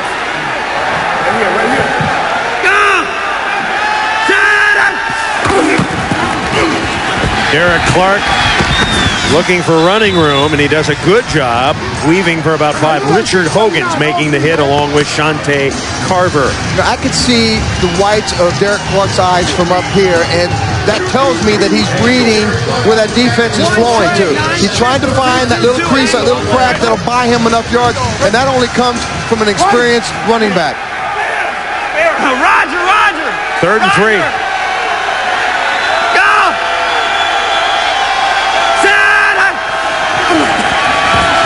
There he is. Pass complete. Dialleo Burks. Oh. Dialleo Burks in midfield. Trying to chase him down. It's complete. And it's a touchdown for Orlando. Talked about it before. You can't give up the big plays. And there's nothing bigger than that right there. 81 yards with Dialleo Burks to match his number. He says he has to fight for everything he gets in life. Tell you what, I don't think it's any easier than that because that was right on the money. And it was a track race. Ain't nobody going to catch Dialleo Burks because in the real time, he's real money. Dialleo Burks, he was named after a contestant on the Joker's Wild Game show. Diallo. There was a contestant named Diallo. He was raking in the money. His mama thought it was funny, thus the name Diallo. And Diallo turned on the afterburners. Diallo's actually playing for about $20 a day because that's what his allowance is. He spends all of his money, sends all of his money back home to his wife and his 1.5-year-old little baby girl because they're trying to find a house to buy. Kuklick going for 1, throws, the ball's batted up in the air, and it's incomplete. So the Orlando Rage responding, an 81-yard bomb, actually a catch and run by that man. That man, Dialleo Burks. So the Rage takes the lead. And Dialleo Burks heading for the house. Corey Sawyer got burned alive on that one. Rico Clark in Wembley could not chase him down. Baby! Yeah! We're coming back. The Liberty Bowl stunned as the Rage has gone back on top. Dialleo, your coach said at halftime, no more excuses. You got to step up and carry this one on your shoulders. Looks like you took him to heart, huh? Well, that's just one play by me, but we got a long ways to go in this game, and hopefully the offense period can just keep on making plays. Remember, he said his favorite movie was Rudy because he's an underachiever, and Boz, this is achievement. I tell you what, it fired him up so much they came out in this third quarter and they've quieted this Maniacs crowd down a little bit. Now it's the Maniacs' turn to answer. Just a little bit. Brian Shea deep, looking to bust one. Now check that. That's Raphael Cooper deep. Cooper and Cobb. 18-16, undefeated Orlando ahead. Cobb, and he's out to the 30. Now, the problem with Memphis is in the third and fourth quarter, they've only scored 3 points each quarter. So their defense is giving up 51 in 4 games, and their offense is scoring 6. They ain't winning any games that way. Maniax offense was moving. Let's take it right here. Let's go. Alert, alert, black. Let's go. I left. Lead draw left. On 1. Ready, break. Maniax offense moving very well early, but the Rage defense is stiffening a bit. Well, they need to continue to try to get RASHAAN his yards, because that's going to control this line of scrimmage, control the ball from Maniax. We're going to get the ball to RASHAAN right here. Left. 11. Druckenmiller, and that's a bad pass. Ball stuck in his hands, perhaps. Intended for Jordan. He's not wearing gloves. He's got those big old hands. Okay, now back to blitz there. I'm bad. All right, here you go. Of course, the hands very effective last week in the rain. Yeah. Able to hold on to that football while Tommy Maddox could not. You know, Boz's hands pretty big. Earlier today, watch him compared to Druckenmiller. Oh, Boz, you got little kitten mittens compared to the big kid. He's got abnormally large hands. He had knuckle extension surgery. There he is. Pass complete to Prentice. Oh, he's quick. And Prentice gets about 6. Ricky Bell making the tackle. And Orlando does that. Again, we went back and we talked about it before. They send their linebackers deep in coverage, and they let them have that little small stuff up front. And Prentice is down right now. Shaking up a bit. Ricky came in and hit him low. He probably got something in his leg.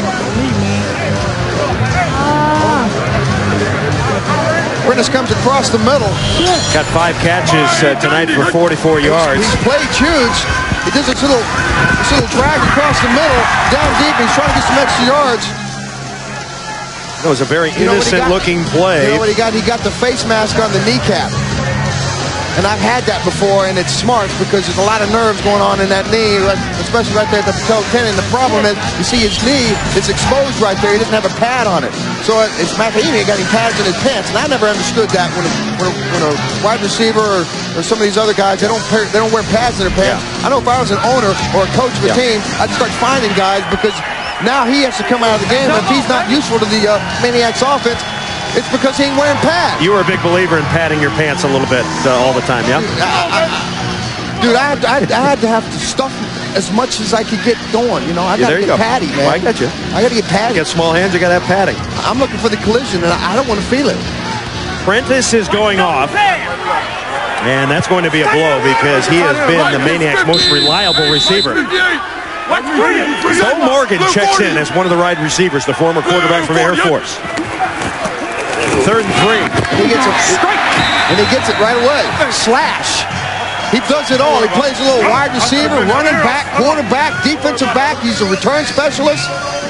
He was 10th in the Heisman Trophy voting back when he was in the Air Force, and one of the only players to gain 2,000 yards in 2 different seasons. So the guy can play. He's full of talent. Bo Morgan may be the most versatile player in the XFL. And now the Maniacs with a first down. They've completed, or they've converted 6 of 8 on 3rd down. So Druckenmiller's doing a good job. Pass over the middle. And Mark Thomas goes up the ladder and drags it down. Druckenmiller to Thomas. Thomas, a 24-year-old out of Smithfield, North Carolina. And I talked to Jim before the game started. I said, how are you going to get Mark Thomas involved in this game? And he said that the Orlando, they spread their secondary out to the outside, and he's going to try to get Mark Thomas in the seam, try to get him to squat down in the zone or get him to start challenging the safety, and that's exactly what he did on that play. 20-yard reception for Thomas. Another first down. RASHAAN SALAAM. And SALAAM pile drives to the 32. I mean, so strong. And what GALEN talked about yesterday is that RASHAAN is going to drag our guys to death. Yeah. And as the game goes on and they're continuing to stay close in this contest and they can continue to open up holes inside, you're going to get RASHAAN those numbers. Here we go, fellas. Let's go zoom to strong right. You look at the numbers on SALAAM. Modest at the moment, but he's capable of breaking one anytime. He'll break one. If you get him a seam, he'll break it. Yep. Set. Blue 80. Blue 80. And the play blown dead. Markers everywhere. Who got that boy to flat? That's a shame, too, because that was a good play. They came back to that in the first half with Jim catching the flat over there. Number 84 offense for simulating the start of a play. 5-yard penalty. It's still second down. Boz, I'm not so sure about Kevin Prentice and the face mask on the knee. It looks like he twisted his knee while planning, and then the face mask might have been incidental. His return is questionable. Right now, he's still being looked at. Thank you, Barkman. Appreciate that. Thanks for the criticism. We appreciate it. As always, most of Mike 51. Constructive criticism, Boz. He still ain't wearing any pads in his pants. Dr. Bosworth rebuffed. And throwing it away was Druckenmiller. He had to throw that away because James Roberson was about to plant some corn with Jim Druckenmiller as a seed on that one. Nobody even blocked James Roberson on that play. Okay, here you go. Third down coming up. Let me hear this. Face right. 79 X spot. 79 X spot. Right. He's throwing the ball to the cheerleaders. I think you're going to see the X receiver. Mike's 56. Big play here. And they've got, they bring the tight end in back for some protection coverage. On 3rd and 12, blitz picked up. Druckenmiller throws a rope, and he's got a first down. Mr. Jordan again. Like a fine Cabernet. You know what it is? When you lose one of the receivers, he can't play right now. Jordan's coming in and making the big plays when the Maniacs need him the most. He did a great job. It's a great route right there. Problem is Kelly Malvo gave him way too much cushion on that one. If you're going to give him that much cushion, you got to have warp speed to come back in there and close the gap. Mike's 58. 4.5 minutes to play. Third quarter. Rage up by 2. SALAAM bounces off a man. He needs a block. He could go. He needs a block. He gets one. RASHAAN SALAAM out at the 6. Make it the 7. Charles Jordan throwing the block. What a block by Charles Jordan. Took Ricky Bell right off his feet and bought RASHAAN SALAAM an extra 6-7 on that one. But better than that, RASHAAN SALAAM did exactly what he needed to do. Nothing on the right side. Hit and miss. Find a place to go. Cut it back to the weak side. Charles Jordan did a good job of just staying inside the play.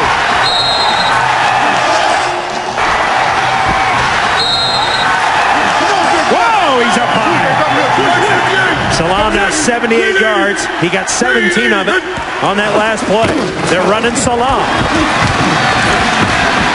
How much does this wear on the Orlando defense to be pounded like this? Well, Orlando's defense on their front 7, they're kind of light anyway. And the Memphis Maniac offensive line, I mean, they're overloaded with weight up there. And so as the longer the game goes on, they're going to continue to grind and drive this ball out here. All right, here we go. Eye right. Take dive right, pitch left on 1. Ready, Britt. Ready for black. You got Harry Boatswain, which they've been running behind all day. 58. 330 pounds, and I think that's forgiven. That's all we ate for lunch. Pitch the ball out to SALAAM. He's got a break. He jumps into the end zone. Touchdown. That's a touchdown. The ball came loose later. I'm telling you, if I'm Kippy Brown, I'm sewing his fingers together and I'm putting a net on him. I'm doing everything I can because that ball squirts out too much with RASHAAN. You got a flag on the play. And we may have the preliminary indication is holding. Beautifully executed, Boz. Definitely into the end zone. Holding offense number 77. PR penalty from the previous spot before the game play. Second down. Discipline, Boz. It's discipline, man. They're committing suicide out there. They get great drive all the way down the field. They get a great score to get this crowd back in the game, and then they do something stupid like that inside the line when the play's going outside. It doesn't make any sense. Back sprawl.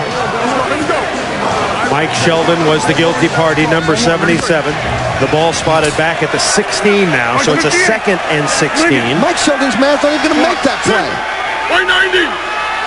590. Druck too high. Kevin Prentice back in. Too tall. Third down coming up. And Prentice looks to be running freely. Memphis last 4 possessions, 7 plays, 14 plays, 8 plays, 10 plays. So they've been driving the ball down the field, boss. They're getting the plays. They're getting the plays down the field. They're making the big plays when they need to. They're converting on third down. They got a big third down right here. All right, here you go. Kippy's on the gun. They can't. Right, 580 smash. Don't get a sack. Can't get a sack. Flip the right gun, zip.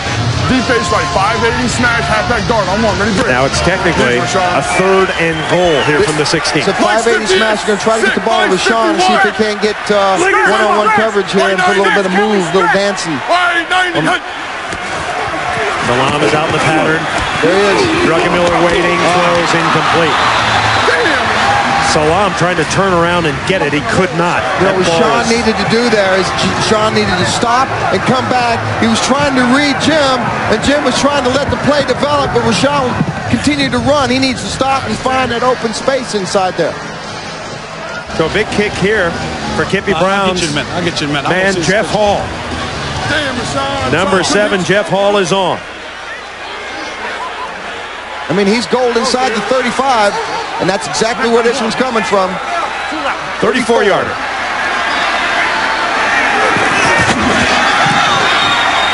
It's up. He's shiny.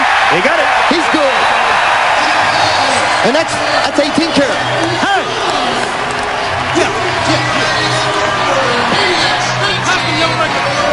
2:15 to play, 3rd quarter.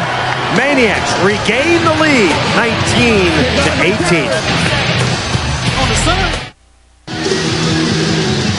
Brian Kuklick's numbers so far sporadic. He has thrown for a touchdown. He took over for Jeff Brohm in the first quarter when Brohm was injured. Jeff!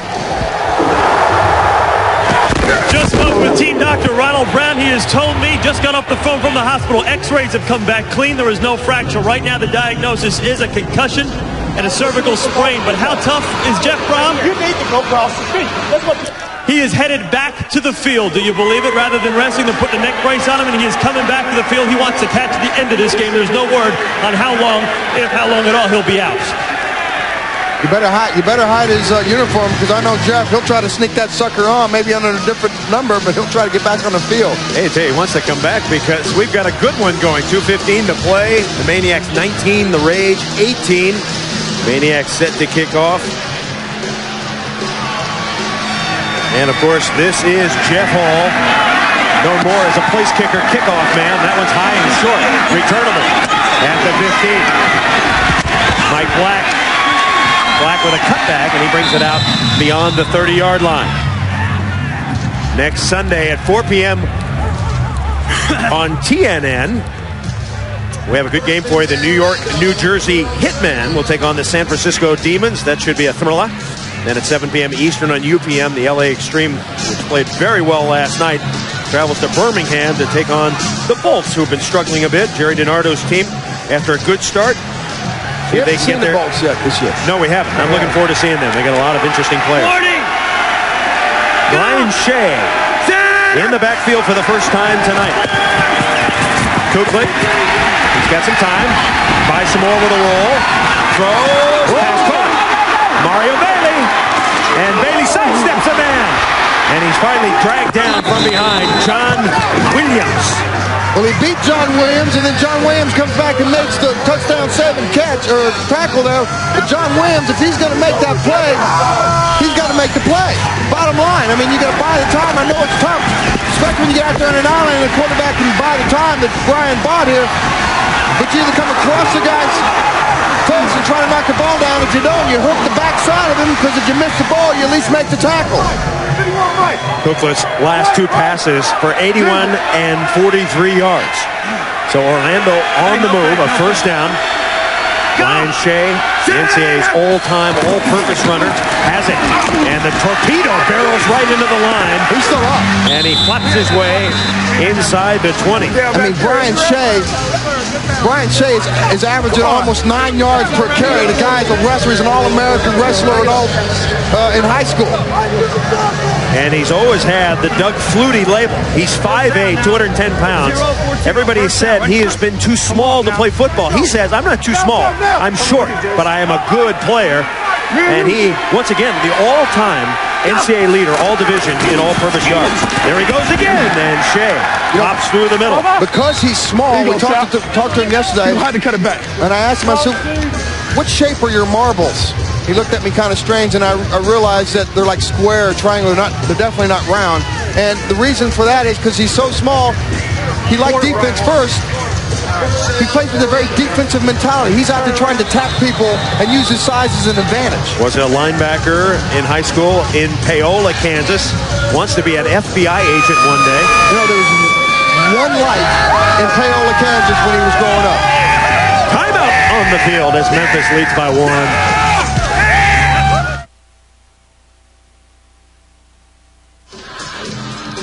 Memphis leading here at the start of the fourth quarter, 19-18. Back in that rage zone again where they've been so successful all season. They've had one mishap in the rage zone, and it was a fumble last week by Michael Black. And that's one of the reasons why Michael Black's not in there. You got Brian Shea, who's another weapon that they use. Orlando already with 240 yards passing. They average 160 on the year. Fakes to Brian Shea. Here comes Bailey. And Bailey skips out of a tackle before he's dragged to the turf.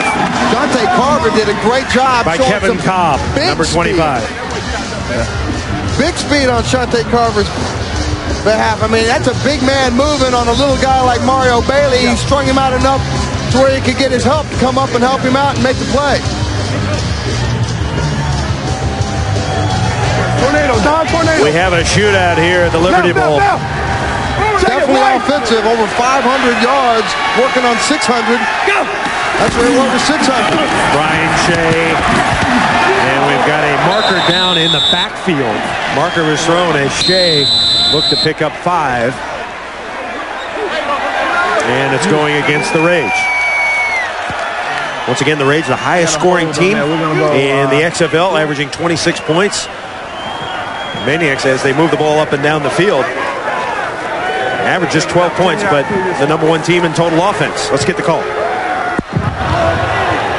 Holding offense number 79 on the takedown. It's a 10 penalty, replay, second down. Well, that hurts. John Love showing a little bit too much love, too much hugging inside. The offensive line for Orlando, Dan Collins at left tackle, Jason Gamble left guard, Garen Patrick is the center. Replacing Cal Dixon tonight, who's out with a torn bicep. Sean Love, Jeremy Akers, Lawrence Hart along the front wall. The biggins up front. They are large and aggressive. 2nd and 16. Shea remains the running back. Kuklick unloads it, and he is decked. Number 90, Marvin Thomas, got a good lick in. Thomas, 27 years old, out of the University of Memphis.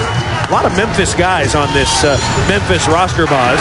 By design, that's part of what the XFL is about. They're bringing some of the home players back in front of their home crowd and let their families enjoy watching them play football right here in America. A lot of territorial picks from this area. 950 choice on 1. Brian Kuklick, the former Wake Forest star. He was a high school baseball player drafted by the Mets in the first round, so he's got some athletic ability. 3rd and 16. Kuklick guns it incomplete. He got a little low. That was low. Kevin Swain was there, but he couldn't pick it off the grass. Well, a few times when they get down inside the red zone where they self-destruct themselves, they're going to come away with an attempt at a field goal here. They've only had 1 field goal inside the red zone. Jay Taylor was perfect before that last miss. So Jay Taylor, who came in 4 for 4. You know, when you make them, the goalposts look a lot closer. When you miss them, they look a lot farther away. And right now, that thing looks like it's about 60 yards away. He missed from 42. This is a 39-yard attempt. He rams it, and it's good. Now they're close again. So once again, a lead change as Orlando goes back on top. That is our 5th lead change tonight here in the Liberty Bowl. We're going to have more for you. 4th quarter. The Maniacs and the Rage. You're watching XFL on UPN. So far, lots of scoring for us tonight, boss. Orlando striking last. Well, we knew it was going to be a shootout. The number 1 offense versus the number 2 offense.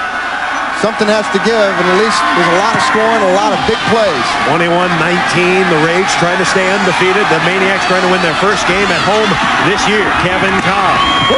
And Cobb makes his way out to the 23. Next Saturday, our primetime game on NBC, the Las Vegas Outlaws at the Orlando Rage. The start time is 8 p.m. Eastern.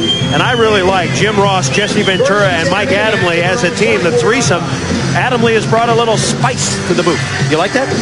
You know what? You got Mike Adamle who comes in, and he knows football, and he's very, very good. And you know, Mike knows what's going on inside the minds of a football player. Mike's 58. Stop. Middle. Stop. Sit. So the Maniacs. Say blue 80. First down from their 24. They'll run RASHAAN SALAAM. SALAAM breaks to the outside before he's dragged down at the 26. And it's really important for them to continue. And SALAAM and Malvo getting into it a little bit. In his 2 wins, 276 yards, 3 touchdowns. The 2 losses, 124 yards, no touches. Tonight it's still up for grabs. Still up in the air. He's got to get another 19 yards before that graphic becomes false. Mike's 58. Say blue 40. The 2nd and 8. Blue 40. Druckenmiller. Little swing pass to Jim Kitts. His 2nd reception. It's a short gain. Stephen Fisher. The minister coming up and making the hit. Well, Stephen Fisher says, the Bible says, be fishers of men. Well, Stephen Fisher feels that he's been very successful at doing just that. Before he was saved on February 2nd, 1998, Stephen was what he called a wild child. Almost killed a couple of times for being in the wrong place at the wrong time with the wrong people. Now he saves his teammates by the word of the Lord. 3rd and 6. Druckenmiller throws incomplete right through the hands of Mark Thomas. What you're finding now, what you're seeing is the defensive line of Orlando is doing some tricky stuff up front. Some twists, some stunts, some slants, and they're trying to get a little extra pressure on Jim Druckenmiller. And on that particular series, they were very successful in doing just that. Druckenmiller's cooled off a bit. James Burgess was in Druck's face. So pressure now on Jim Druckenmiller to come through. He'll have to wait. It's a 4th and 6. The Maniacs will kick it away. Skinny Culver is deep. Skinny hovering. Skinny's got it. And Skinny dives to the 40. 10:50 to play in the game. The undefeated Orlando Rage hanging on to a 2-point lead. You need to go in because you don't have. Stephen Fisher, number 35 for Orlando, an outstanding football player. He is also a man who believes in the Word of God. He regularly holds Bible study classes with his teammates. A couple of weeks ago, after a slow start, the ball miraculously found his way into his hands for 2 interceptions. He credits divine intervention. Every good gift and every perfect gift cometh down from heaven, from the Father of lights, in whom there's no variation or shadow of turning. I believe that the Lord is with the Orlando Rage, and I thank Him and I praise Him for being with us thus far. And I know that He'll be with us even after today. So Stephen Fisher waiting for his opportunity. Let's go, Will destiny shine on him again tonight? The Rage undefeated, the only undefeated team in the XFL. The Rage will set up with Derrick Clark. He gets the ball, breaks off the right side, and he is dragging men, dragging crazy Maniacs with him to the 49. The Rage with only 79 yards rushing tonight, Bob. Do you think they should concentrate more on their ground game? Well, right now their passing game is doing the trick because they're getting 240 yards, which is about exactly where Coach Galen Hall would like it to be. Unfortunately, they lead the XFL in rushing, and their rushing is suffering right now. So this is where they can start picking up the pace and start grinding out this clock. Go! Clark again. And the Rage defense rising up. Middle of the line, TJ Fryer. Now here's been the Rage's biggest problem. They don't convert 3rd downs that well. They're only converting about 28%. Actually get a 1st down on that one. Galen Hall, well respected in the world of football. 18 years as the offensive coordinator at Oklahoma. He coached Boz for 1 year. He said you were a good player, aggressive, and very intelligent. God knows exactly what he's talking about. Yeeks. Here comes Clark, trying to get around the corner. This is not his forte. Pretty good straight arm, but he's not going to get much mileage out of going wide against this Maniac defense. No, this Maniac defense flows very well. Patrick Sapp did a good job of not losing containment right here. Comes in here and pushes Patrick Sapp down. But John Williams, who tells me he can bench press 375, bench pressed his butt right out of bounds. Angle gas. 1, 950, 212, angle gas on 1. Right. John Williams, one of the corners. Rico Clark, the other one. Pressure on them now. 2nd and 7. Looking Williams' way, pass incomplete. Shaka back in the backfield of the Orlando Raiders, man. He might as well pitch tent back there and start paying mortgage rent. Shante Carver is his given name. I mean, Shante comes off the corner like he just ate a big-ass bowl of beans, and he's been doing it all night long, exploding on the Orlando Raiders quarterbacks. What we got? It was that man who knocked out Jeff Brohm in the first quarter on a legal hit. A tough hit, but a legal hit. Now Kuklick, 3rd and 7. Crowd comes alive. 25. That third down conversion problem. They're going to blitz him. They're going to blitz him. Kuklick's got time. And that's going to be way short of the first down. Pass complete to Dialleo Burks, but he's wrestled the turf quickly by Rico Clark.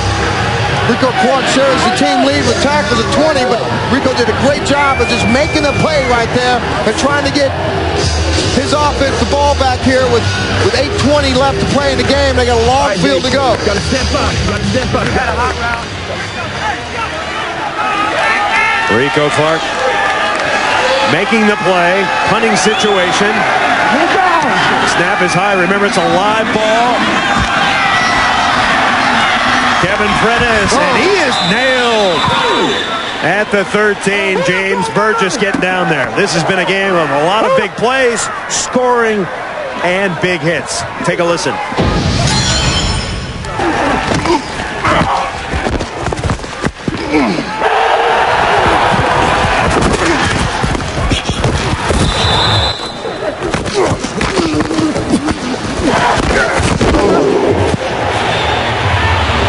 That's why here in the XFL, we care to give only the very best. Rest in peace. So now, what can Jim Druckenmiller do? He's going to hand the ball to SALAAM. He's trying to work his way. He's got no place to go.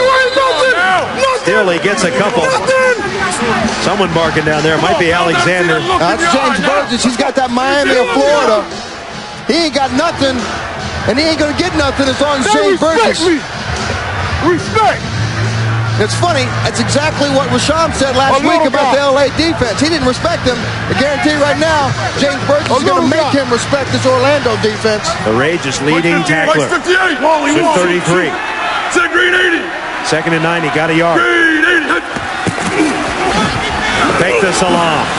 Druckenmiller throws a roll, caught by Prentice, first down. Great catch by Kevin Prentice. They lay out on that one a little bit, but there's a great throw also by Jim Druckenmiller under a little bit of pressure. Comes back in a 5-step drop. Looks at his one receiver that's open for a 12-yard reception there by Kevin Prentice. Prentice averaged 18 yards per touch when he was at Mississippi State, so he's a dangerous guy, can break away at any time. There is KP, 5'7". A bundle of energy. Riggin swap. 11. Druckenmiller again. Short drop, short pass, good catch, tackled immediately. Daryl Hobbs, the former Raider, knocked down by Corey Gilliard. Druckenmiller now 15 of 28 for 176 yards. Ricky Bell has given such a big cushion over there that Druckenmiller's taking advantage of that with these little quick stops. As long as they continue to give that kind of cushion, he'll be able to move the ball down the field in chunks of 8, 6, 9, 10, 15 yards. 6 minutes to play. 21-19 Rage leads. RASHAAN SALAAM. And SALAAM up to the 39. So the Maniacs starting to move. RASHAAN SALAAM getting closer and closer to that 100-yard mark. Rashaan's got so much power. I mean, he'll flat run your ass over if you give him a chance. He'll also run away from you if you give him a seam. So you really got to play every play. Averaging just over 4.5 yards. Strong. Maniax trying to mix it up, boss. Be unpredictable. Watch the blitz. Win. Sit. Green 80. Green 80. On first down. Druckenmiller throws, pass caught. Kevin Prentice. Around the corner he goes. Boy, Prentice is quick. He is fast. And again, you got that little cushion right there, 5 yards outside the line of scrimmage that Jim is trying to pick on. It's being successful, and it's allowing him to move the ball down the field. KP gets 12 yards. He's caught about 3 or 4 of these balls today, these little quick drags. James Burgess tried to get a shuck on him. Wasn't getting enough. Of course, a lot of zone defense for Orlando. They're giving him the underneath routes. Well, they're scared of the talent of these Maniac receivers because they're quick, fast, and they can get away from you in a hurry. Another first down. RASHAAN SALAAM, and SALAAM near the 45. So the Maniacs with the clock running at 4:50. Trying to get into field goal range. Glenn Roundtree moving Ben Huff back over there. I tell you what, RASHAAN SALAAM didn't even get hit until he's about 3-4 yards past the line of scrimmage there. Bernard Williams, Glenn Roundtree, Mike Sheldon, Doc Holliday not available today. Jesse James at right guard. Harry Boatswain. Louis 51. The O-line. Bernard Williams is an interesting guy because he's 6'9", 250, and he's still making the job look easy. Rage blitz. It's picked up for a moment. There goes Druckenmiller, and down he goes. Andre Purvis had the pressure, Buzz. Looks like they had everybody coming but the kitchen sink, and James Burgess comes in and cleans it up. But Andre Purvis does a good job of coming up the middle and flushing Jim Druckenmiller out of the pocket. Lost 3. So a 3rd and 11 as we go into the 4-minute mark. Purvis is out, passing situation. Come on. White 56. 3 wides for Memphis. Say white 90. Maybe the biggest play of the game right now for Jim Druckenmiller. Dumps it over the middle, incomplete. 2 receivers were there. Thomas was there, RASHAAN SALAAM was there. Too many receivers in the same spot. I think you got to go ahead and punt this ball, try to work it down there, use your offense or use your defense to try to get the ball back in some pretty good field position. You got plenty of time, all your timeouts are left. Maniacs. What got us into a problem? We ran, what was the first play that? So Hall to kick it away. Low snap. He could use a really high punt here. It's a live ball after 25 yards. Good kick. Great kick. Skinny is back. They got to trap Skinny, and they do. They did a good job right there. It's exactly what they wanted to do. Now they got to pin him back here in a 3-and-out situation, get this ball back ASAP, give Jim Druckenmiller a chance to move the ball back down and at least get a field goal and win this game. Kevin Cobb making the big special teams play. Kevin Cobb's been everywhere tonight. The pressure now on the offense of the Orlando Rage. Funny, I think the pressure's on the Maniac defense. They got to come up with some big stops here. They got to keep them pinned back there. We're at the Liberty Bowl. Primetime football on UPN. Rage undefeated. 0-14 on 1. Leading 21-19. They're going to go ahead and start to try to grind this ball out with a basic 0-14 play, which is just off tackle. Maniacs dig in. Hand the ball to Clark. Now make that Mike Black. Mike Black takes it out near the 7. Marcus Wembley comes up from his safety spot. Makes a big hit.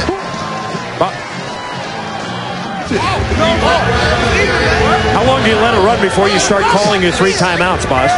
Oh, you got plenty of time right now. Okay. I think you go ahead, maybe after this play right here, they got a 2-minute warning. I think you call a timeout before the 2-minute warning if you can stop them and hold them to a 3rd down and long here. 2nd and 7. Brian Kuklick. Once again, Black. And Black takes it out. That's going to be about a yard short of the first down. Too many yards. Marcus Wembley makes a stop again.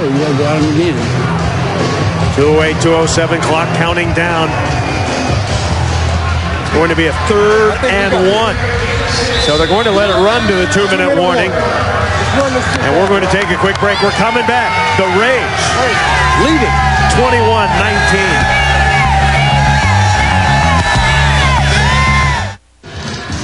Jeff Brohm, after a hit like that, you deserve a 3-week vacation. What are you doing back here right now, and how are you feeling? Feeling pretty good. The neck's a little sore. Just have a cervical sprain, but it's something that's not too serious. And, you know, it was just a good hard hit, and those things happen in football. And I'll be back. Well, you may or may not like this, but your replacement's having a heck of a game. Have you been coaching him along the way? No, he's a good quarterback, and he has a good mentality. He approaches the game well, and I knew when he went in there, we'd do it. And I don't know if you know this or not, but after you took the hit, you did get a touchdown pass out of it.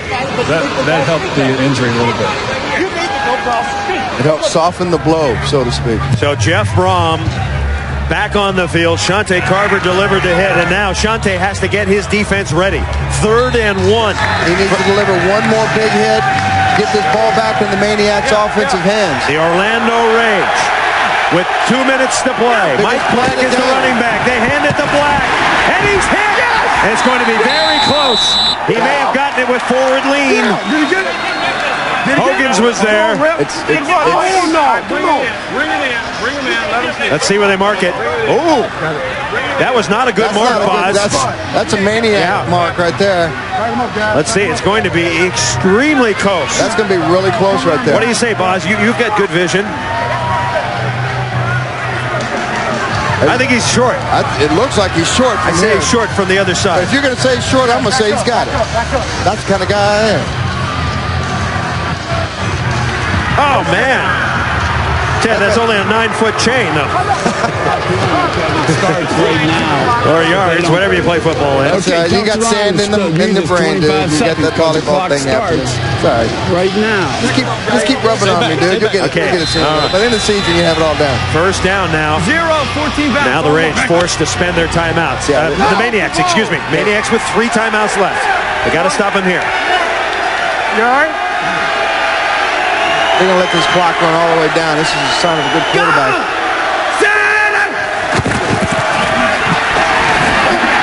Mike Black. Now take it. Tremont Lawless comes in and makes a big hit there, but Tremont had a great game last week, and that's one of the reasons he's starting in place of Marvin Thomas this week. All right. Get him down there, Rich. Get the truck down there. Don't forget, next Saturday, prime time, the Las Vegas Outlaws, the best defense in the XFL, the Orlando Rage, the best offense in the XFL. Don't forget the cheerleaders. Don't forget the cheerleaders. The cheerleaders in the, thank you, Brian Bosworth. Yeah. In the locker room. Cheerleaders will be in the locker room. There you go. Yeah, but they're going to be, the hook is, they're not going to be in the locker room. They're going to be naked in the locker room, right? That I don't know. I don't know about that. You know what? I'm glad I'm not going to be there for that because I don't need it. No one wants to go into the locker room if they're not doing something. I just want to watch it. Watch it on TV. Inside access coverage of the XFL, inside the locker room of the cheerleaders. Galen Hall. It had to be the 5 on the tight end because Hogan stayed 0-14 on 1, right? Coming back with that same off tackle, off the guard play. Lots of offense in the XFL tonight on UPN. Derrick Clark is back in the backfield. 2nd and 10. Hand the ball to Clark. He pushes the pile. Dragging a pile. Jumping on top of him was Marcus Wimberly from the University of Miami. And the second timeout used by the Maniacs. Now the Maniacs have one more, Boz.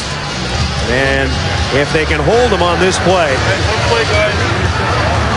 they'll get the ball back one last time for Kippy Brown. They're going a 2-minute drill offense where they're going to have to be able to make completions. Big completions, get his offensive line up to the line of scrimmage, down the ball if he has to down it. 35. Hey, they don't make it, I'm out. Hey, unless it's incomplete. Unless it's incomplete. 0-14 on 1, right? Come back to that same off tackle lead. 3rd and 5. Maniacs need a stop. Go! Derrick Clark trying to get the first down. No, it's a bootleg! Kuklick running for the first down. And Kuklick gets the first down. What a call. Oh, yeah, Jeff Brohm likes that a lot. You know what? That's not the play he called in the huddle. I'm wondering if that's something only he and Coach Galen Hall knew about. Galen Hall, the offensive coordinator, is Mike Kelly. Oh, that's a beauty. That really is. You know what? Because there's so many mics on the field and there's so many ears and eyes everywhere, sometimes you might have to be a little sneaky even with your own players. Kookie with the biggest play right there. Go! Set it! Derrick Clark and the Orlando Rage. I mean, you realize the Maniacs have yet to win a home game. This is huge for Orlando. Are you telling me that, or are you telling yourself that? I'm telling the guys out in TV land now. Okay. So what's the significance that they haven't won a home game? They're not quite as focused at home as they are on the road? No, the important thing here is Orlando is now still undefeated, and they get a chance to go in next Saturday and test their offense against the #1 defense in the XFL. Snap it with about 12 seconds. That's going to be a hell of a game, man. I'm tuning in for that one. That's a victory. Just do victory. Deuce victory. You're right. Galen Hall.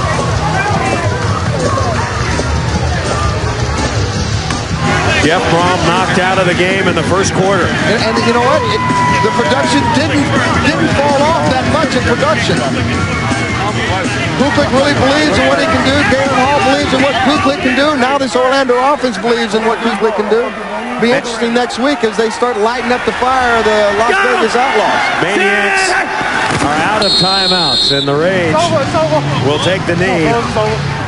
And you can hear the player saying it's over. Start divvying up the cash. That's a $100,000 win on the road. So the Orlando Rage, you got to hand it to them, Oz. They seem to be able to find a way to win. The KIPPY Browns team gave it everything they had. Very well, guys. Great job. And the great run. Enjoy it, guys. By the Orlando Rage continues. Set to go to 5-0 in 16 seconds. One more kneel down, and that should do it. A little frustration is getting taken out there. I mean, these games really mean a lot to these guys. These guys, they don't want to be in the XFL. They need to be here in the XFL. They need this money. It makes them feel proud to be able to play football in front of the American people. Allowing us to come into their homes. You got a hell of a team, guys. Appreciate it. You got a hell of a team. Galen Hall, KIPPY Brown.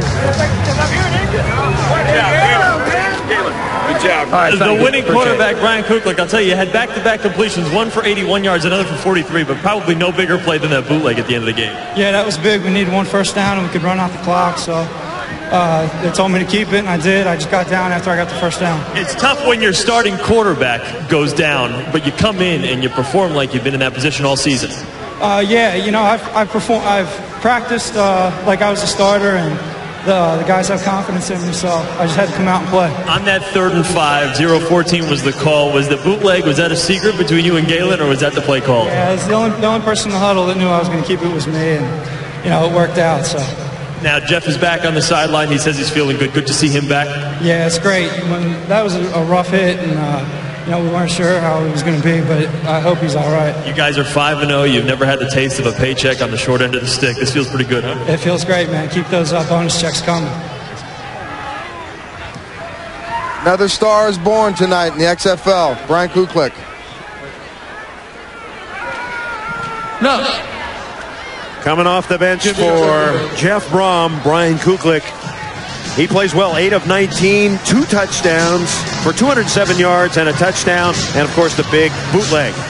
Truck, what happened tonight when you think about the fact that you guys had the lead, you threw for a touchdown pass, ran for a touchdown pass, what happened? Just turnovers and penalties. You know, we didn't execute when we needed to. There were some, big plays, and we did stupid things to hurt ourselves, shoot ourselves in the foot. Why has this team been unable to win at home, but yet win on the road? I wish I had an answer. I don't know.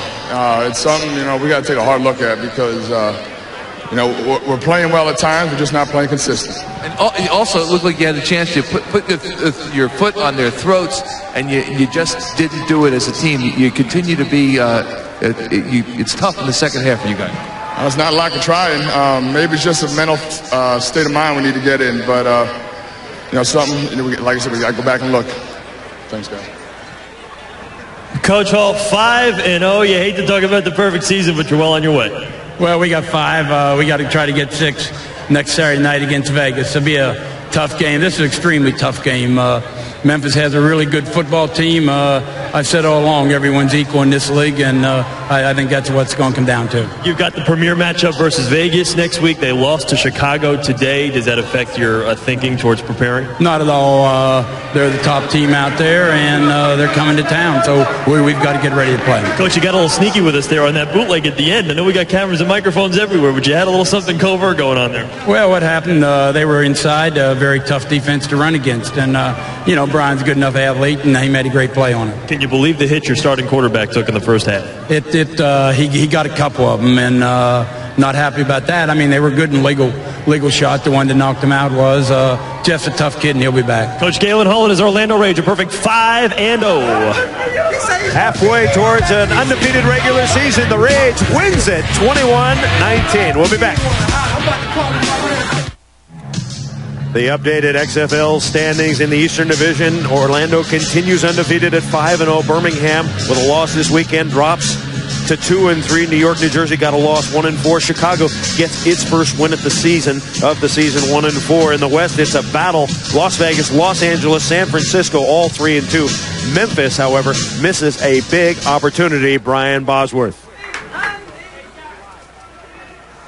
Hey, I told you someone would make a play to win the game. I didn't know it'd be Kuklick on his play.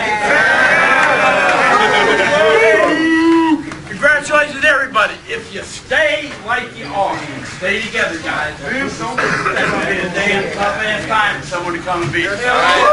Hey, proud of you. Excellent job, both sides of the football. Kicking game, good job. Guys, you're 5-0, and you deserve it. Not a team that deserves it better than you guys. Good work, fellas. Good work. Great job, man. Great job. Never say quit. Never say quit. Stuff back to the hotel for you. I think it's early. You got a schedule. I think we leave at 7:15 in the morning. Don't forget, next Saturday on NBC, 8 p.m. Eastern, Las Vegas Hitmen taking on the Orlando Rage, our primetime game on NBC, and then right here on UPN, the LA Extreme will travel to Birmingham. That will be on Sunday. The fifth and final lead change here was Jay Taylor's 39-yard field goal in the fourth quarter. That was the ultimate winner.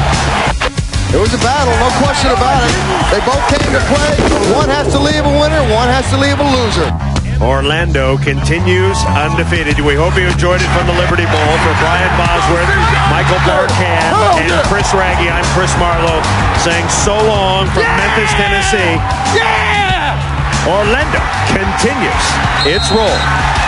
Final score, 21-19. Good night.